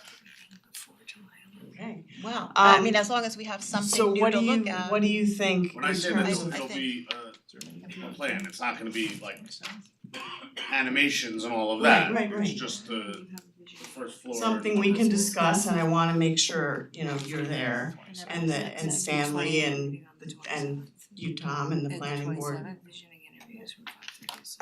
But not a public hearing? What, June 27th is open, So we have our visioning consultants scheduled from 5:30 to 6:30, so it could 7:30. start at 7:30, What's gonna start at 7:30? whatever meeting So you're this would planning be on having about this. working session work session? with It would everybody? be a work group meeting, or however you wanna phrase that group, so that you could review the submission that they're gonna make. I think it sounds to me like a town board work session inviting 2 members of the planning board, 2 members of the ARB, and however the you developer, wanna the do owner, whoever wants to come We- on that we- side. I agree, As long as they but could come certainly to if we're gonna have this by, this week, I'm not gonna say it has to be tomorrow, but this week, I don't see why we as a town board can't look at that next week also. But you can't next week you will be in conflict with the planning board meeting.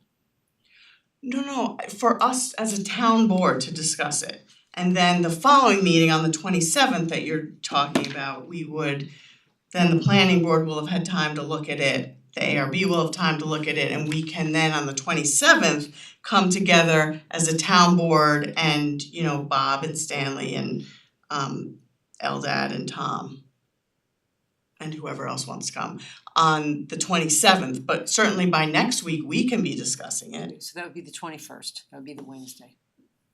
It's fine. Yeah, and I think it makes sense to allow the other boards time to look at it. I don't think we should assume that they'll have a few days and that would be good enough, so. Right. It's fine, I just wanted to, wasn't Jeremy expected to be out of town? right, he's not here Oh, next week. right. But he'll have an opportunity in the Right. second meeting, right? You're Like saying- he'll have the Yeah, he'll have time. materials. Meeting next week, We're Work gonna session. have a With work us, yeah. session next week. like all of us. You can come. I mean, next week is the last week every kid is home before camp. Yes, Yeah. I won't be there, I He promise. doesn't have to. I will have No, I a think 9-year-old we threatening can to have kill me, and that's not. the We can five have of us our discuss own it, work- yeah, we can and talk then about it, it's have fine. the larger group And the we'll get back following to you. week, that's what I think we Yeah, should that do. makes sense to me. Everything's online. Work together. Yeah, 27th or would maybe, be better. maybe Andrew can He'll be at the come or, next one. okay. Well, you know, I think Jeremy will Alright, get, Yeah, he'll he'll get get the the We'll materials. materials. have time Yeah, to yeah. discuss He it, can it's not weigh gonna be in, the he only can send time we us a talk about note. it. Absolutely, I think we Yes. should Okay. meet Yeah, next agreed. week and then have our larger group meeting the following, On so the everyone will have an 27th. opportunity to be on the same page. Okay, So is the public hearing being adjourned? So so we're gonna adjourn the public hearing until the 27th. So the public hearing will be so held on we're gonna 27th. we'll stack a working group meeting and then the public hearing, Correct, okay, so both of those need to be noticed. yes. Okay, and can I just get a clarification from the board that our August meeting is going to be moved from the 15th to the 8th? Yes, Yes. Okay. everyone can Just- do it, I told everyone. Okay, Yes. right, so just so everybody's on the same Advertise page it, with okay. scheduling, okay? Thank you. Thank you, guys. I'm wondering if we wanna reconsider having the public hearing on the 27th, because if we're gonna have a big discussion right before that, that won't give people time to review and then come back with comments. Well, it'll give them time to review the documents, cause we're gonna talk about that on the 21st also. Right, but if we're all getting together and we're opening it, the hearing again, it just seems like, We can always have another one. I guess that's I'm true. all in favor of Okay, more than that. okay, that's fine with me. Yeah, Okay. it's fine, more than less. Okay, So Good. So we'll calendar the working group meeting for the 27th. It'll also be noticed, the motion that you need to make is to adjourn tonight's public hearing to June 27th. Okay, so Can So- we So move so that? moved, second, all in favor? aye. Alright, and can I have, okay, we just did that. Alright, so that's good, so now we're just gonna move to resolutions. Yeah, and can I just say something though, Ed, I don't working think it's a group is on the working group 21st. meeting, I think it's a town board meeting No. with the other, I see. with Okay, the yeah, other okay. Thank you, everybody. boards. It'll Thank you, Thank everyone. you. It'll be noticed. It's gonna be 5 of us. Well, it's gotta be noticed anyway, but it's gonna be town board and 2 members of the working group. Right, when we put the agenda town board together, meeting we'll anyway. indicate, That's what I'm saying, yeah. but it's gonna be noticed as any other town board meeting. Right. Okay, Okay. thank you. Alright, can Now- would you now- like to start with the consent agenda? again? I'm very confused. So on the 21st, is the 21st? The town board is going to meet In a regular work in a session. regular work session to discuss any new changes that we get from the developer. And then on the 27th, we're gonna have a larger working group with the architectural review board and the planning board Followed by a public hearing. followed by When you said a work session, Ed, you mean the working group work session? Yes. You don't mean on the town- 27th. And the full town board. Yes. Right, but that's not a town, it's a different group. You said a work session, I thought you meant the town, just the town board. No. That's on the 21st. 21st. That's on the That's on the 21st. But on the 27th.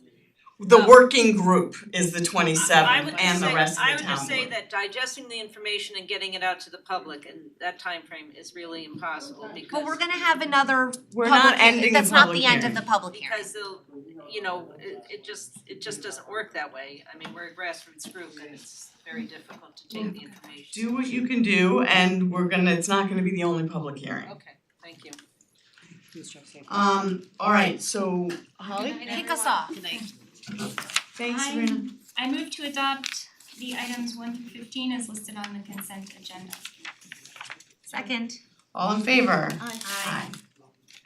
I move to approve the payment of claims in the amount of I move to approve the payment of retroactively approve the payment of claims, the amount of $882,126.12 listed on the summary AP check register and detail voucher detail reports, all dated June 9th, 2023. Checks were printed and distributed to each claimant listed on Friday, June 9th, 2023. Second. All in favor? Aye. I move to authorize the hiring of the following individuals listed below to the position of recreation attendant to serve as 2023 camp staff at the corresponding rates as indicated below. I second. All in favor? Aye. I move to authorize the award of bids to the lowest responsible bidders under the DPW 2023-07 purchase and installation of highway maintenance materials bid, with items 18 through 24 are to be awarded as a combined award based on the lowest total sum of items 18 to 24 as shown per the attached spreadsheet. I second. All in favor? Aye. I move to award bids to the lowest responsible bidders under the DPW 2023-07 water maintenance materials bid. This is a service and material requirements bid for fixed itemized prices for a 1-year period as per the attached spreadsheet. All in favor? Aye. And I have one more. Yes. Pursuant to Town Code Section 90-10, I move to designate the building inspector and assistant building inspector as town officials who are authorized to enforce the provisions of Chapter 90 regarding noise violations. Second. All in favor? Aye. And I have a motion to adjourn. I move to adjourn the meeting. Second. All in favor? Aye. All right, thank you, everybody. Oh my god, I'm so hungry.